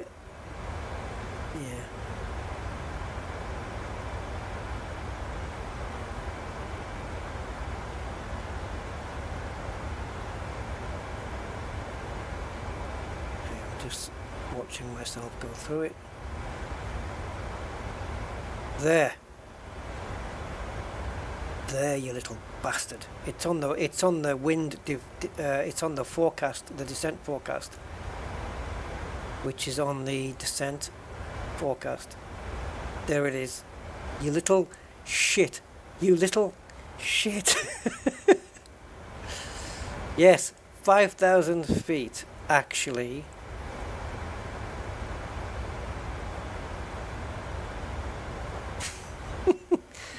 Thanks, Lenny. Yeah, I got it. I saw it on my stream. Right. We've got the correct transition level now. It wouldn't have made a difference. All it would have meant was that the plane would have started flashing here 1,000 feet before it needed to. That's all. No biggie. Right, we're sorted. Oh, all I need to do now is land the frickin' thing. And what I've been really bad at is on the final approach, when I take the autopilot off, is keeping the plane aligned with the runway, like keeping it level. I keep thinking I need to make a small adjustment, and maybe sometimes I don't, and I end up not landing dead center of the runway. You know, I'm either off to the right hand side, more likely the right hand side than the left, or I'm yeah. So my goal here is to try and land dead center of the runway and get over the threshold, which looks like a zebra crossing. You know, the zebra crossing is to pass over that zebra crossing at the moment the call out for 50 feet, because that's what you want. You want 50 feet exactly at the moment you're going across that threshold, and then at 30 feet you want to let the, well, it's actually probably 20 feet I would idle the engines. 30 feet is, right, at 30 feet you would start to flare the aircraft.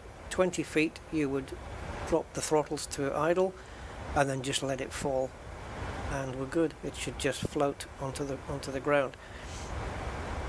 Should. I am definitely focusing on the word should. Yeah, just bring her in, threshold at 50, flare the aircraft at 30, drop the throttles to idle at 20, and just let it land, and then reverse us on until the plane slows down to around 70 knots. Release the reverses and just let it just come to a stop or a standstill. Just get yourself off the nearest taxiway, and all should be good. It should all be good. Doesn't mean it will be, but we are 33 minutes in.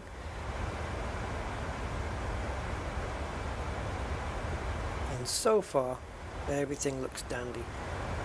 Until we get to the broken bit of the flight, which is this great big long line, which of course we're not going to be going anywhere near that. We have to vector the plane manually onto the center fix towards the runway. Again, not a problem, because I kind of like that, because if we're a bit high, it allows me to give the plane a little bit more time to get to its correct altitude that it needs to be at before I start making the turn. But I'm okay with that. They've still got toga here, right? Which is basically just the takeoff go around. In other words, for this, it's just full throttle. It's maximum throttle for takeoff. But I actually, instead of pressing this screw to do it, I do actually prefer actually throttling up. That's better for me. Hands on. Yeah, when it comes to the EFB as well, the tablet on the Phoenix is beautiful. The features they have on it, especially that it interfaces with GSX and everything, it's so good. It really is so good. I don't know, if I was to search again, it updates that way, right? Yeah, there it goes. So 1010 is our air pressure coming in. Temperature is 9 degrees, so I'm probably going to put the anti-ice on the way down. Might not need it, but overnight in Copenhagen it is dropping to -3, and the wind is 360 with 36 knots. That's at the airport, right?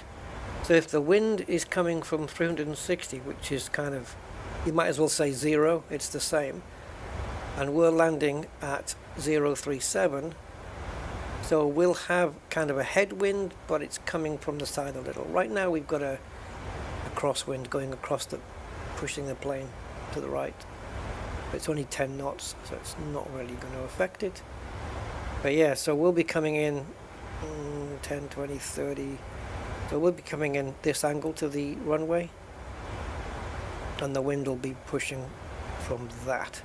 So it'll be pushing against the tail on the left-hand side a little, but again, it's 6 knots, it's not going to make a bit of difference.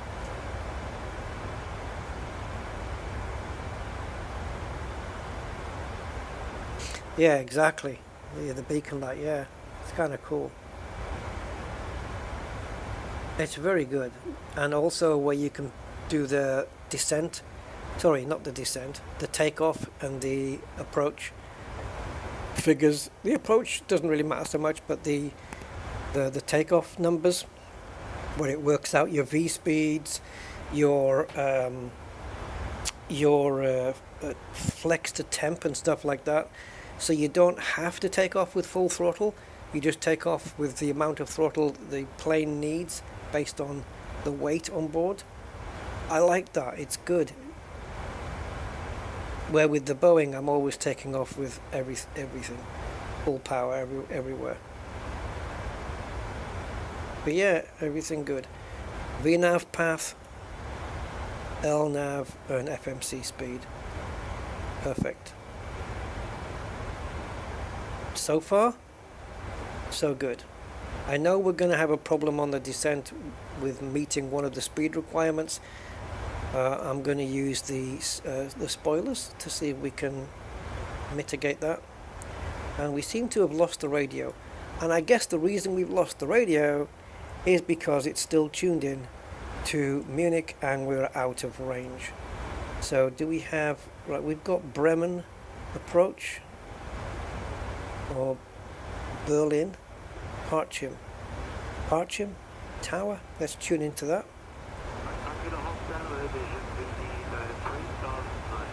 If I press the button on my program, it tunes the radio automatically. These woolly seats.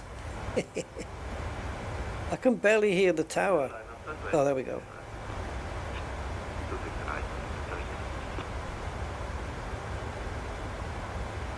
Hey PB, am I going to buy MSFS 24? I don't know, it's going to be expensive again, isn't it? I'll bet you they're not going to offer discounts for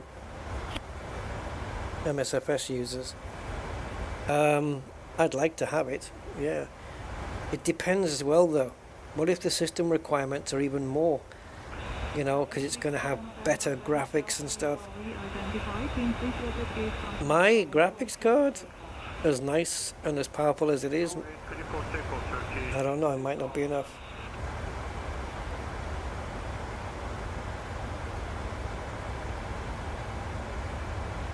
Yeah, it'd be nice to have it though, of course, just to keep up to date. Because I've got this freaking hood, I can't clip the window visor. I can't bring it all the way around to the front. Should we get rid of this? It's useful for landing, but it means I can't have the sun blind. It won't come around this rail here all the way to the front. Like, if you look at this dude, he hasn't got one, right? But if we take his thing out, excuse me, if we take his visor out, you can see, oops, use it more. You can see that we can move it around to the front here. Yeah, because he hasn't got the heads-up display. But try that with mine, and it won't do it.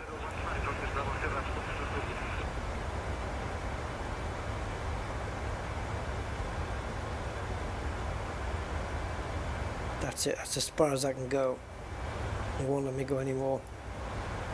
I'd have to remove this piece of equipment. But anyway, at least it's blocking the sun out of here, which is kind of fine.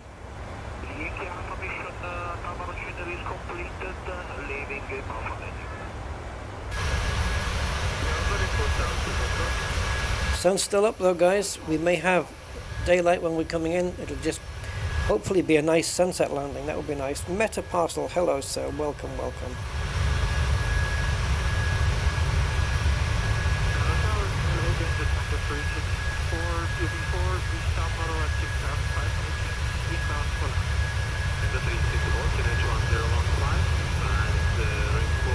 And here we've got the engine wake, which I love. We don't get this on the Phoenix. There's no engine wake. Why? It's like the jet engines are not putting anything out. But we really should be getting it.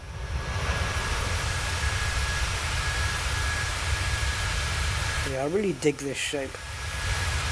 Flat at the bottom. It's a really nice shape. I don't know, it's a satisfying circular thing. How high is this guy? 38,000? 40? Yeah, we're not flying so high today. How are we doing on the fuel? Pretty good. Nothing in the center tanks. We're not flying that distance. Nothing in center tanks, which is why we don't have the center fuel pumps activated. No need.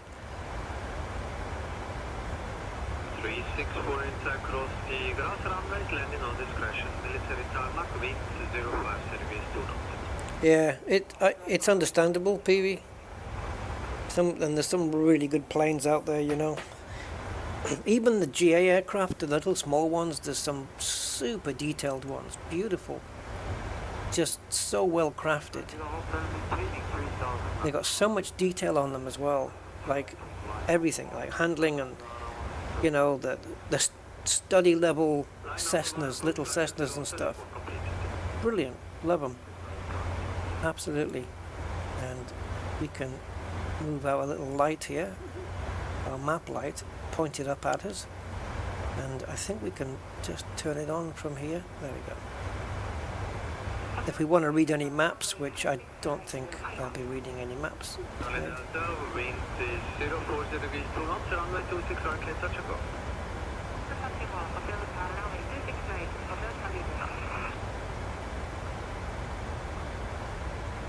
Also, if you're the pilot, you can ask the co-pilot to put his visor up as well if the sun's coming in this side and getting in your peripheral vision. You can say to the co-pilot, you know, get your visor up, boy.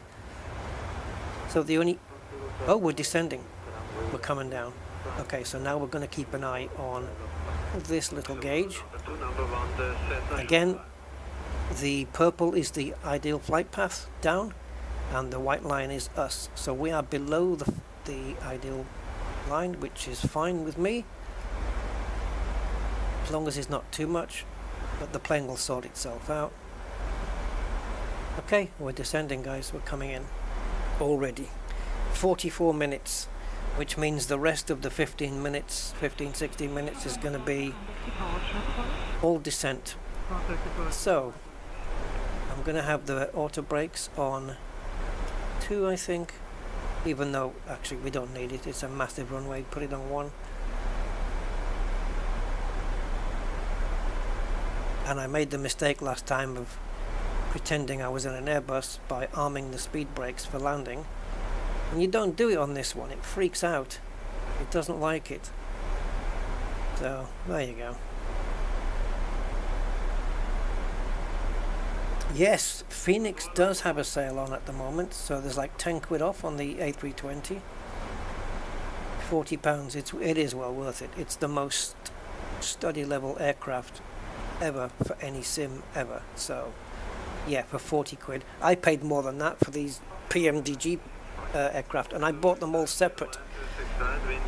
You know, the 600, the 737-600, the smallest one, was by far the cheapest. I think it was quite a bit less, but I separately paid for the other ones, even though inside they're exactly the same plane, everything's the same, cockpit's the same, everything identical in here. The only difference is there's a slightly larger wingspan between, at least between the 8 and the 9, and the planes are longer. I'm not sure if there's a wingspan difference between the 7 and the 700 and the 800. I'm not sure. There might be. I think so, because it's a little bit of a difference in length, but certainly the 900 has got larger wings, and it's long, and it's kind of cool. I've flown it a couple of times. I think I did tail strike it once. All you have to do is just, when you're pitching up to take off, is don't pitch up as high as you would in the 800 or the 7. Just a nice low pitch until you're off the ground, and then you can pull it up. The DC-6 is awesome. That's a brilliant aircraft. I should fly that more. Very, very analog, completely analog, and yeah, 4 engines on that baby. I've flown it a couple of times. I'd probably forgotten how to start it all up now.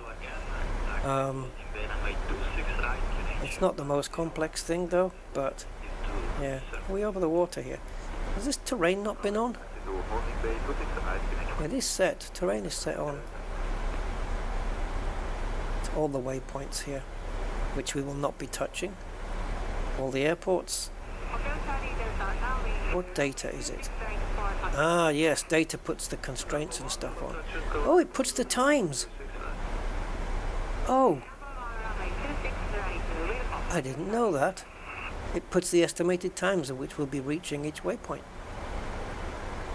I didn't know it did that.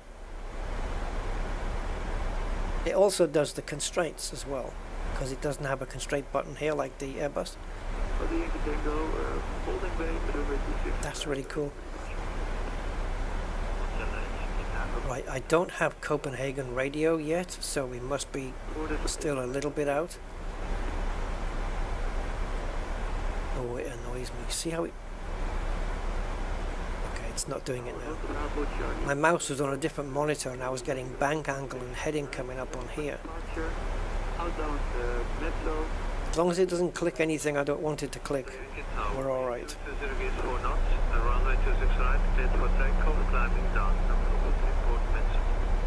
The closest radio station I have to me is Bremen, but that's still in Germany. Where's Copenhagen? Copenhagen Tower, okay, 57 nautical miles away. Yeah, that's not going to come up for a while. Copenhagen, Copenhagen. I guess Hagen is probably more accurate.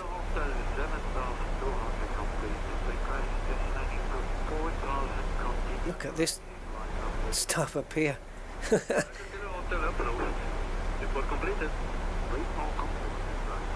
What's the message that the TCAS gives you? When there's a plane coming in. I can't remember now. My head's just got in terrain. Pull up. But it isn't that. I can't remember what the voice says when the planes are close. Oh, the TCAS. Doesn't it say something? I've forgotten. Can't rely on my brain for anything these days.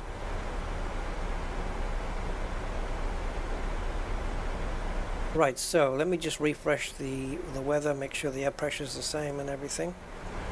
And it is. So 1010 is what we're going to have to set it to when we get to 5,000 feet. It looks a bit windy here, guys, with a bit of buffeting. That could be just FS Realistic doing that. We have a headwind right now, 358. And it's supposed to be 360 at 6 knots. At the airport, and indeed the wind is coming from that direction, but it's a bit faster.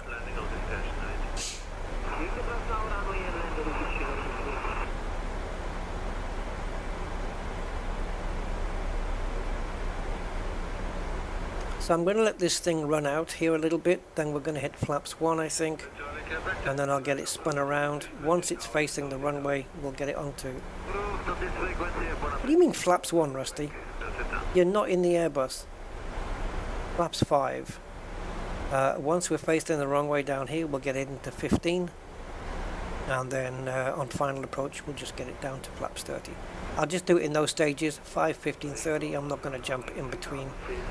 It's no point. And look where they've hidden the yaw damper gauge. It's up there. You can specify it to be on the plane or not. And also you've got your... If we go down a little bit and look up, I think we've got the assembly serial number and the date the plane was built in that stamp thing. Don't they have those like square things and they just put the letters on and they just punch it with a hammer and it puts that on there?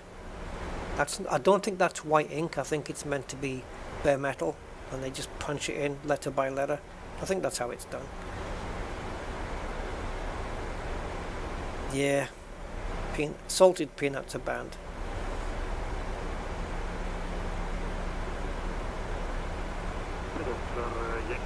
Isn't that nice, man?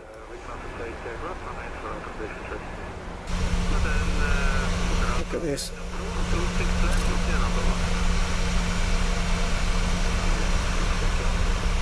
Right, we've got Copenhagen control coming in now, 39 nautical miles away. Let's tune into that.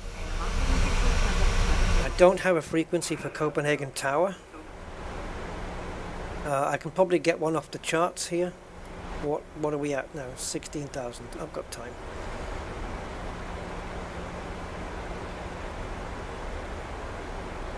Copenhagen approach 119.805.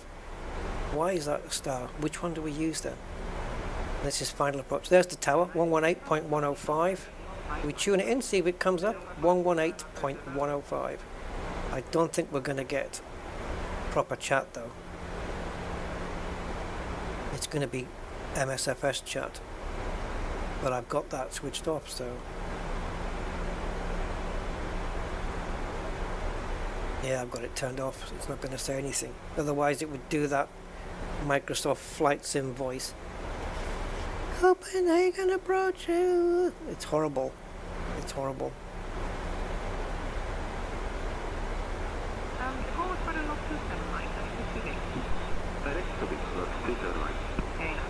I've tuned it back to 119.430, which is Copenhagen control.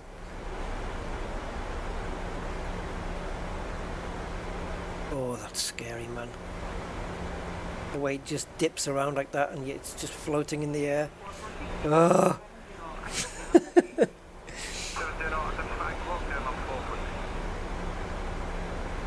Yeah, crumbs. Okay, we've got everything done, right? We do. Decision altitude set, auto brakes set. Inbound course 037 is set. ILS frequency 110.5 is done. Anything else? How much fuel have we used on the fuel flow? Well, fuel flow has been... This is the average, I think, right? Or current, maybe. Because why reset it otherwise? There's...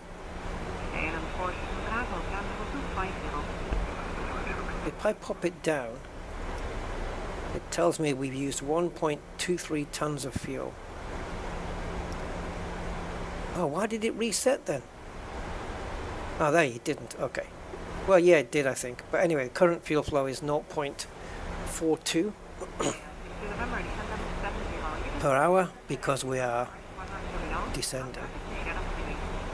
We're just under the flight path, which is nice. I'm happy with that.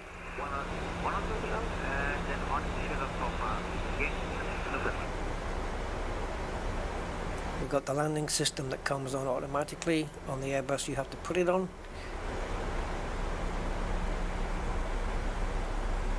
And the weather in Copes. Good visibility, overcast at 7,800, 9 degrees.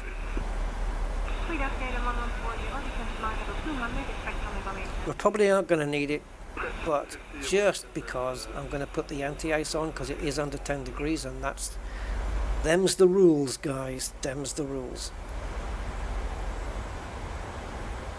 Let's go to camera 0.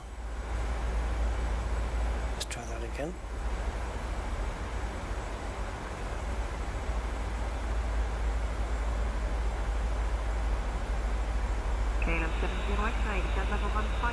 Right now my focus is here. And the altitude as well. Look what it's calling me. Okay, it doesn't matter if we're a little bit above. That's fine, as long as it doesn't go too far. If it does, it'll start putting a number on the screen here. That's when you go too much, I think. Hey Musty, you're following me because of the voice? Okay. I know people have mentioned it before, but I don't think I've got a sub because of it, but thank you.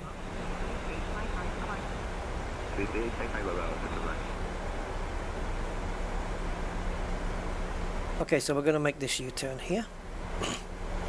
And then the plane should then U-turn back onto the center fix. But it's not going to do that because there's no connection. I could make one, but if I make a connection from here to here, I think the plane's not going to have enough time to descend. Didn't the plane complain that it wasn't going to make 250 at Nesco? Well, it's already underneath that. So, yeah, it is going to do it. So by the time we hit Nesco, we have to be at 9,000 feet or below. It looks like it's going to do that for us. And it will, because we're underneath that flight path, so it is going to do it. And it's about to do it right now. Hello, look what we've got here.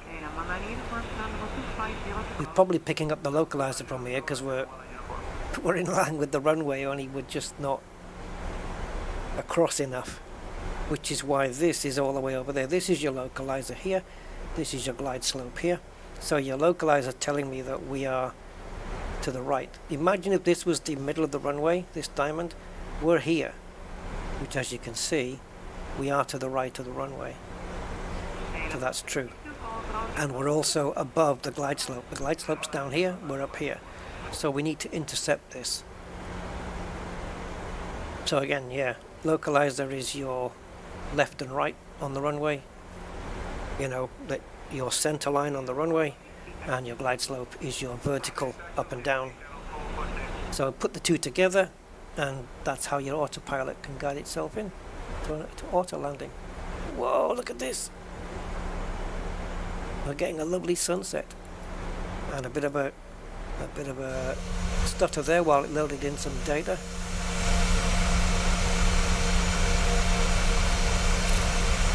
And I picked just the right time to do this flight. Okay, actually we're under 10,000 feet, guys, so we need seat belts on for sure. It's on auto, so they will be on anyway. We need the landing lights on. 10,000 feet, seat belts go on, landing lights go on, and here we go.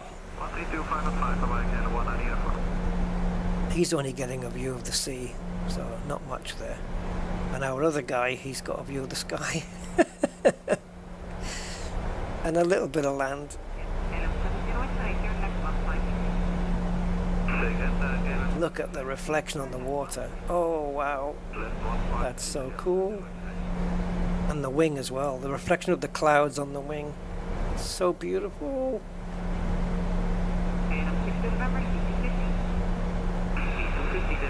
It's going to do another left turn in a minute. Oh, there's a bit of wind. Can you see it buffeting? I hope it's not too strong, surely. No, not really. I wonder if that's FS Realistic doing it. I don't know.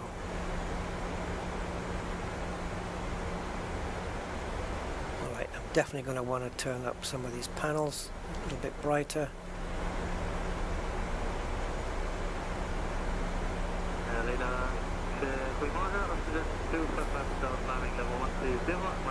Okay, flight path coming in is just sweet, really nice. The only thing I'm going to mess up is the landing. Make a podcast. Well, I've thought about it, but with inviting people in from my, patrons and members to come in and chat and stuff, be cool. But chat about what? Just general games that I've played. Elite Dangerous, perhaps the one I do the most of. Oh, guys. I'm going to take some screenshots, guys, because that was nice. It wasn't nice when that toolbar popped up. Dude, it's just beautiful. Man.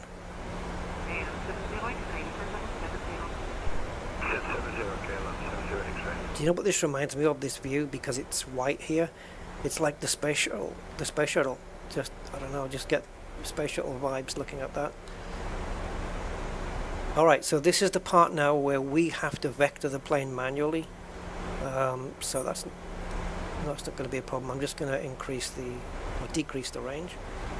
So we're going to get here.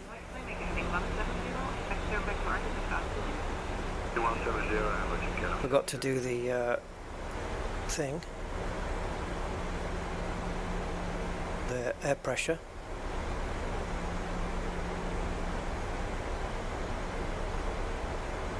So 4,000 or below, which we've done that. Vectoring at 4,000. Well, we're going to let it get to 4,000 first. By the time it gets to the center fix here, we want to be at 3,000 or above, and then we should intercept the glide slope, and then we've got the final fix here.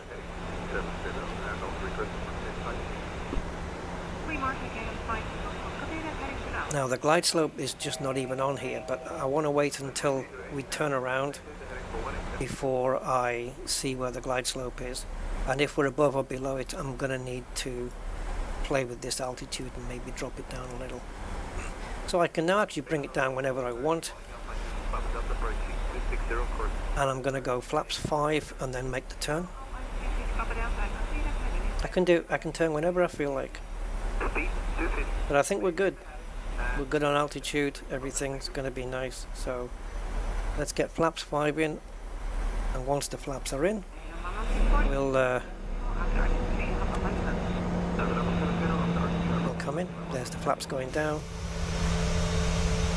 Oh, they're trees, right. There she is, look at that. How sweet is your love, baby. Okay, so the next thing is to vector to the center fix, so we're going to grab the center fix.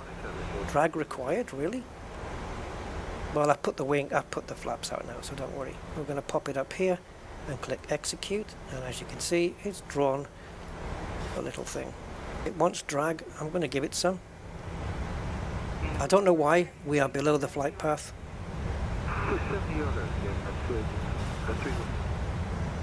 I don't personally think it needs drag at all, so I'm not going to apply it. We're already doing 180 knots.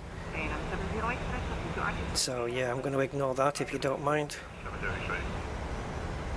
That sunset is just gorgeous. Now then, runway is, the final fix is 4.9 nautical miles away, so when we hit that, we'll get the wheels down. That seems to be good. Anywhere between 5 and 7 nautical miles out is when I want to get the wheels down. There's the glide slope, we are beneath it, so the fact that it's above us means we're going to intercept it. If we stay at this altitude, we will intercept it as we get closer. So this should start to come closer. And the localizer should start to center up now.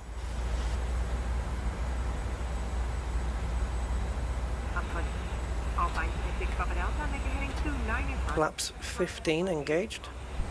Yeah, 2905, sending 1 into Alpine. I think we're going to be on the left one.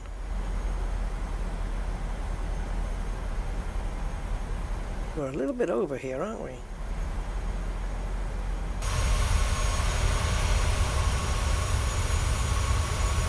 Okay. I mean, it is going to make this turn, but four left. It depends which way you're looking at it, I guess. Set level 70, get them all for 0.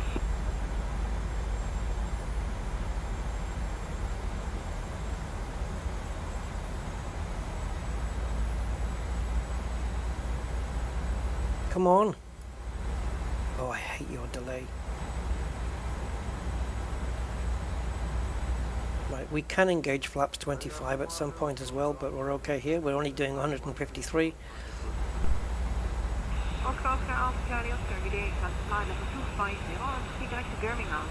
Yeah, we are taking the left-hand runway here. So it's going to be this one. This is our runway.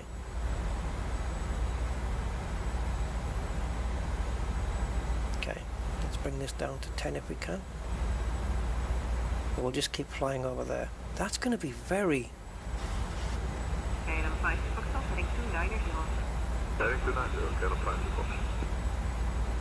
I I really want this diamond to start coming down.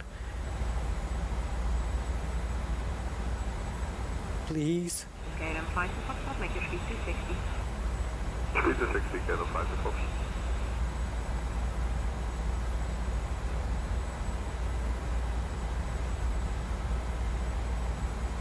Even if this isn't lined up, I want to see this come down. We are below the glide slope, and we need to intercept it. Okay, then 34 Victor, descend to level 150. 150, okay. Okay, we got it. It's just turned solid. It's going to start coming down. The moment we get it near the center, it'll intercept it, and we're good. And once we make this little turn here, we'll get the localizer and everything. Okay, then 5 to Foxtrot, descend to level 150. Level 150, Kilo 5 to Fox. You know what I didn't press is the approach. How did I miss that one? Didn't press the approach button.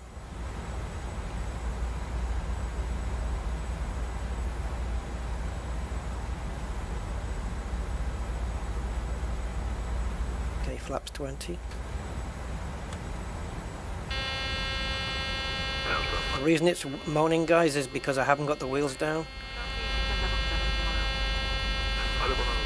So I'll do that. I'll bring the wheels down just to shut it up. I think we're too high, but it's got the localizer at the moment.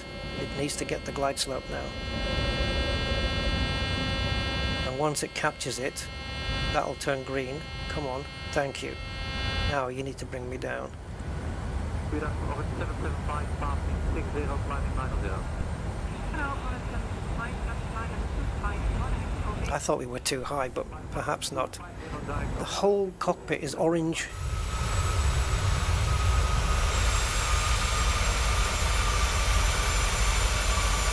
Another shot there. Also, I'm not on my final flaps yet. Not until we get a bit closer. Once we reach the final fix here, I'll go to flaps 30.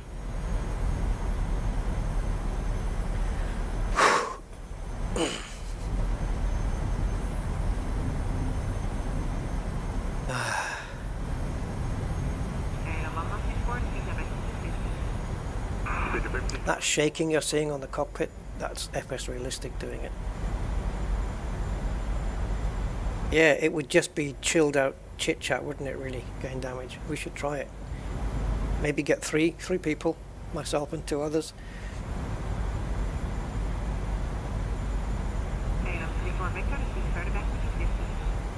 Okay, the autopilot has control of the plane, so I'm going to enable the second autopilot. It's only done for backup purposes in case during the landing, if you're going to do an auto landing, in case one fails, the other one kicks in. You don't need 2 for an auto landing. And I don't plan to auto land anyway, but it's just these 2 autopilots work on completely separate systems. So if one fails, it does not affect the other. Kind of makes sense, right? Happy lights are good. We got two whites, 2 reds.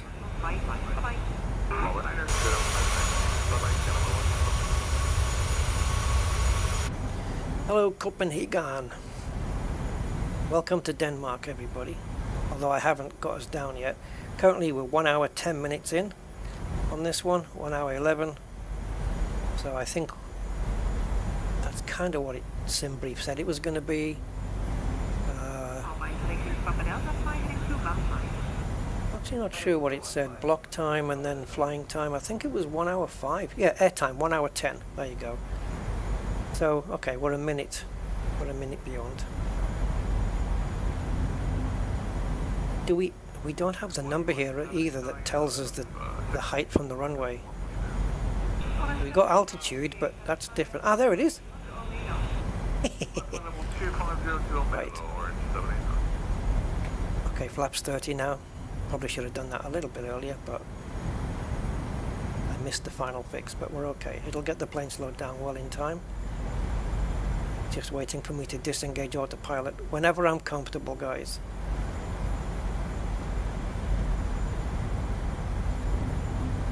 I usually do it, I have done it around 700 feet from the runway. that I've not been confident lately.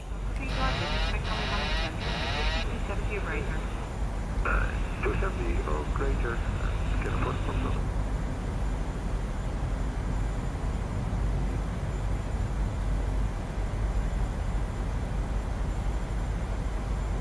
Come on, Rusty. Don't let it float to the right. Plus 100.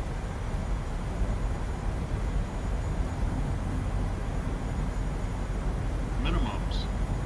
Continue. And we need 50 at the threshold. There's the zebra crossing. 50 feet. And a little bit further. 30. 20. Layering. 20. Dropping the throttle. Just let it float. Nice. Perfect. Oop. A bit quick on that one, because I felt I didn't want to keep it up in the air for too long. Reversers on. Can't hear them, but they're supposed to be on.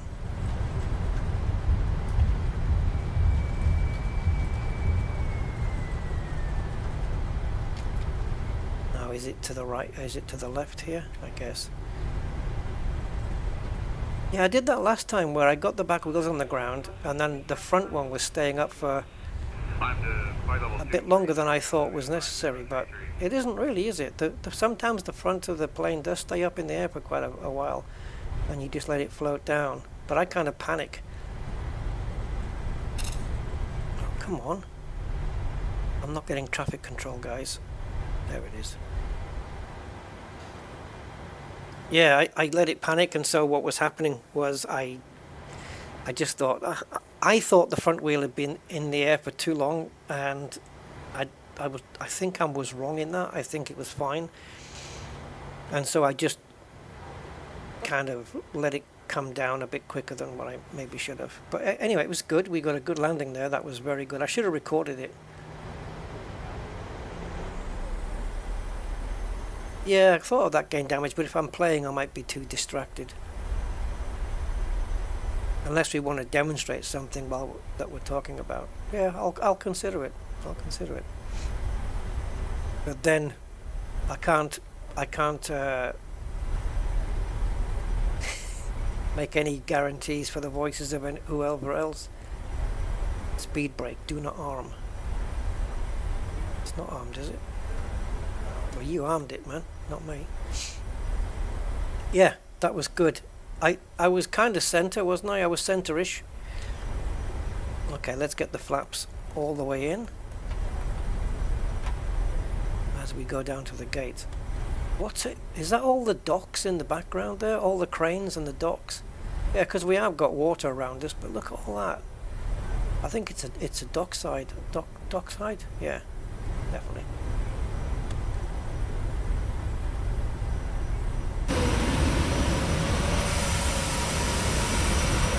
Sweet, man. That was nice. That was nice.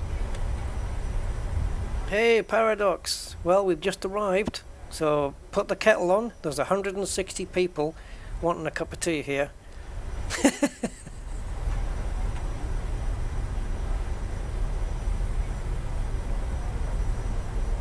Oh, I love that background. It looks awesome. I'll have to go and investigate, see what's over there. All I see is cranes. It must be a dockyard. Or, yeah, like a dockyard. A ship dockyard or something. It looks really nice. The detail looks superb. Maybe you got me going. Oh, you really got me going. You got me so I don't know what I'm doing now. Who sings that one? Yeah, you really got me. Who sings that? Yeah, we just landed. Yeah, just landed in Copenhagen. We came from Germany. We're here now. Just landed.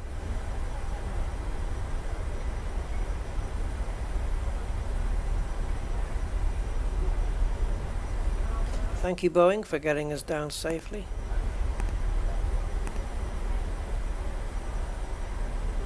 Oh, they're all lights, look. They're all like lights. Now, is that for the airport? What? Because there's a crane there There's loads of lights. I wonder if it's a shipyard thing. We'll have to have a look. We'll check it out when we get to the gates. See what's there.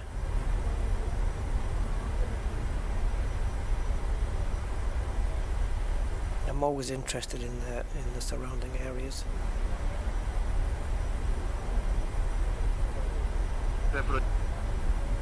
Zulu number 1.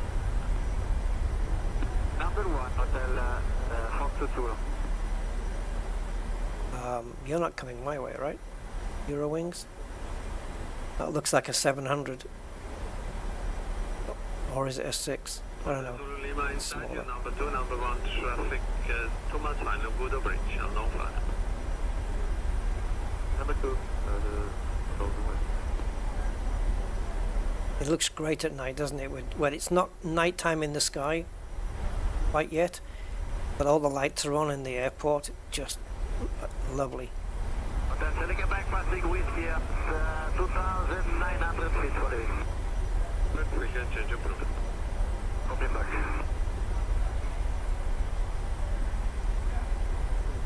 That was a good flight, guys. I enjoyed that one.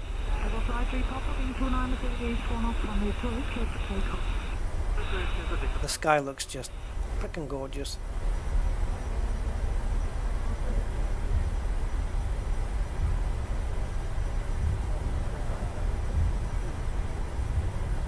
And one of the good things about the forthcoming MSFS 2024, which given its title, you would have thought they would have brought it out in 2023, because that's how normally it works. Alpha reporting and ready for 26 left.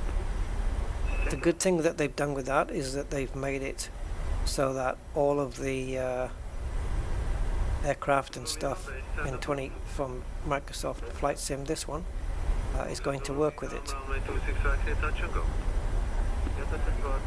I may clip wings here, but let's just pretend we didn't see that.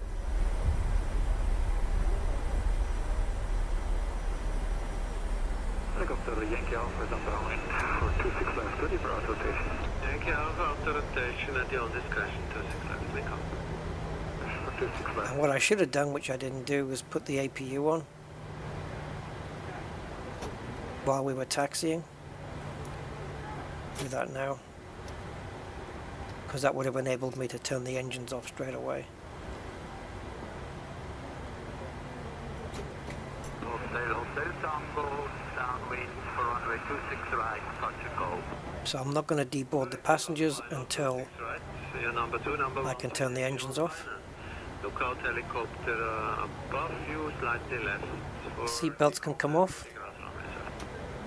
Helicopter inside number 2. Just waiting for the blue light, confirmation of the APU. Anti-ice off. Packs can go off now.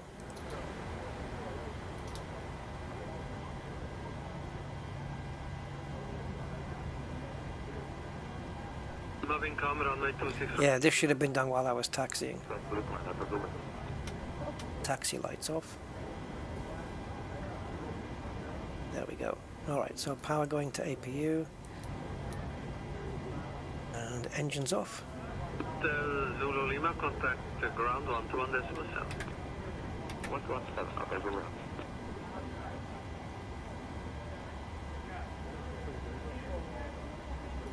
The boarding requested.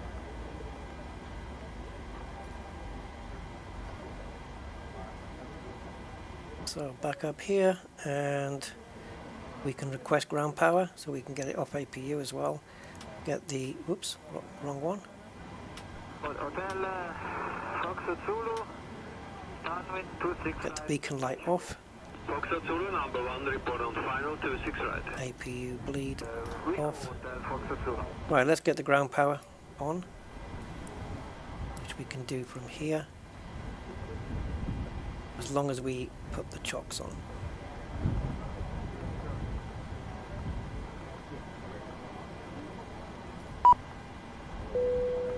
Passengers deboarding starting. Right, get off my plane, people. Fox Zulu, final 26 right, touch and go. Got the baggage going off as well. It's stuttering a little bit here. 26 right, wind calm.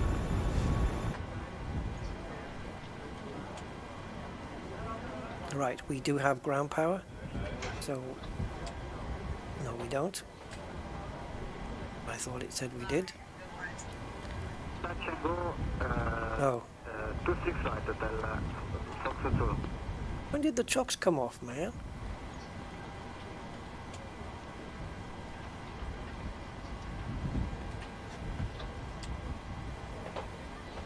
Got a feeling GSX did that. On the tower of the Rotterdam, Tango, downwind, runway 26 right for touch and go. Okay, that's on. Tango, number 2. So ground power on, which means we can release the power off the APU, which probably don't need to do that. Just turn it off.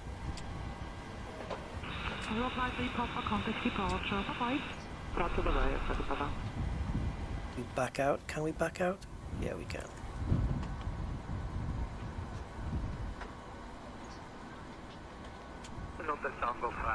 Oh, the door's open. The door's closed on the jetway. Tango, clear touch and go 26 right, wind calm. See ya.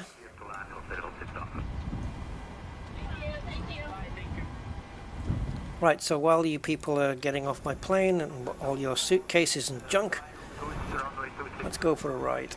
Tango, clear touch and go 26 right, wind calm. Oh, let me get the radio off. Okay.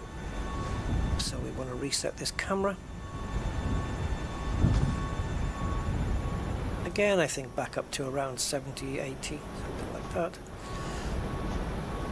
For a better field of view. Now then, where is all of these things?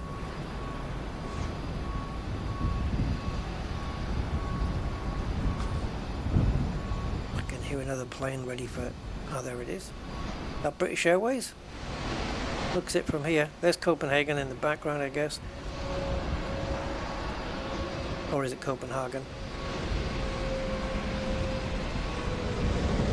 Oh, look at all the wind things. Let's go check it out. Yeah, plenty of wind power here, guys. Loads of them. Have you seen the one around the Norwich area in the UK on the east side, southeast? There is a field of them in reality and in the sim as well. The sim has it all reproduced. I mean, there's a ship there, but with all of the... Where's all those lights that we saw? There was tons of the buggers.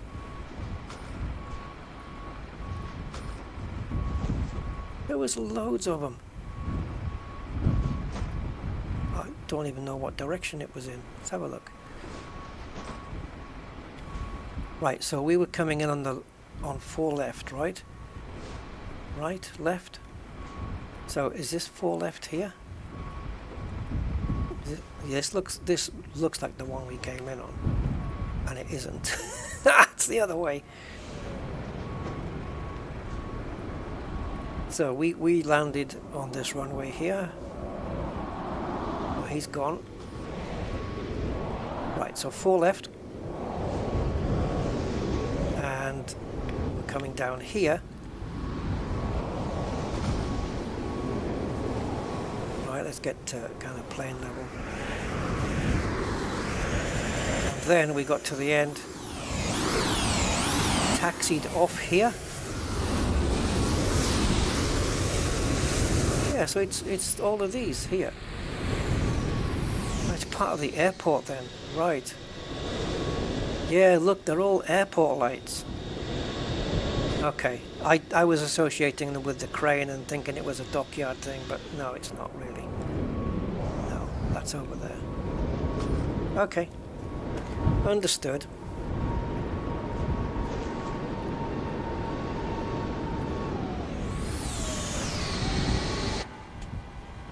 Right, well I guess that's flight over, guys. So what I would normally be doing now if I want to do a full shutdown is turning all the panels off and turn all the lighting off and all that stuff. All the switches that I flicked on would be flicked off, including the navigation, everything reset back to normal, ready for the next pilot, next flight. So when he goes through his cold and dark procedures, he presses all the right buttons.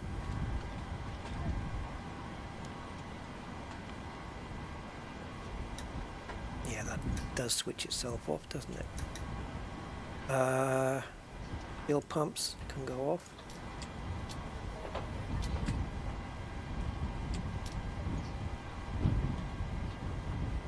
You can really hear the wind outside, but again, that is FS Realistic doing that.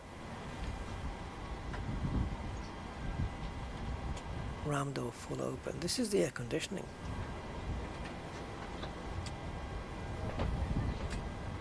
The packs are off. The packs are off and all that stuff. Anti-ice and all that stuff is off, and the hydraulics off. Also these.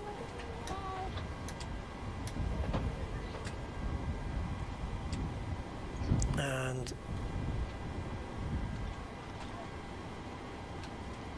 can I flick that down? If I can find it. I did have it just there. Can I flick it down? Oh, you swine. Come on, man. Thank you.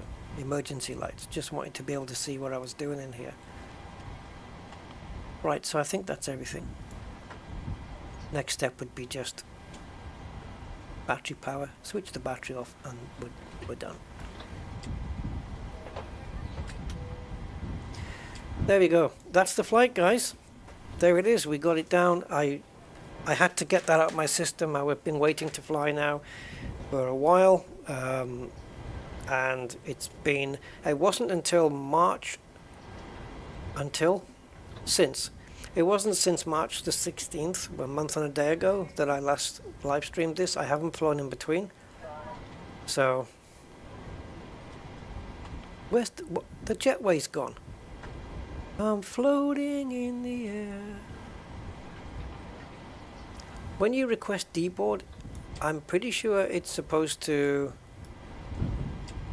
bring the jetway over. Yeah. Right. Our passengers are lighter than air. Right. I guess let's just shut the plane down. Just leave them. But if we do, we won't be able to close the door. How many people are remaining?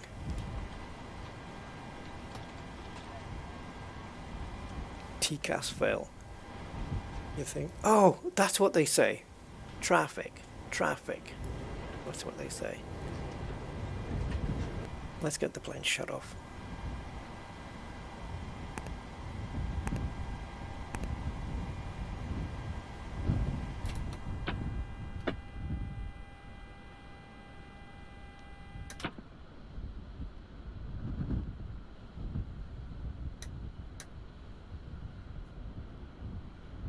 Thank you very much for watching, guys. I appreciate it, and I will catch you on the next one. Until then, bye-bye. Cheers, guys.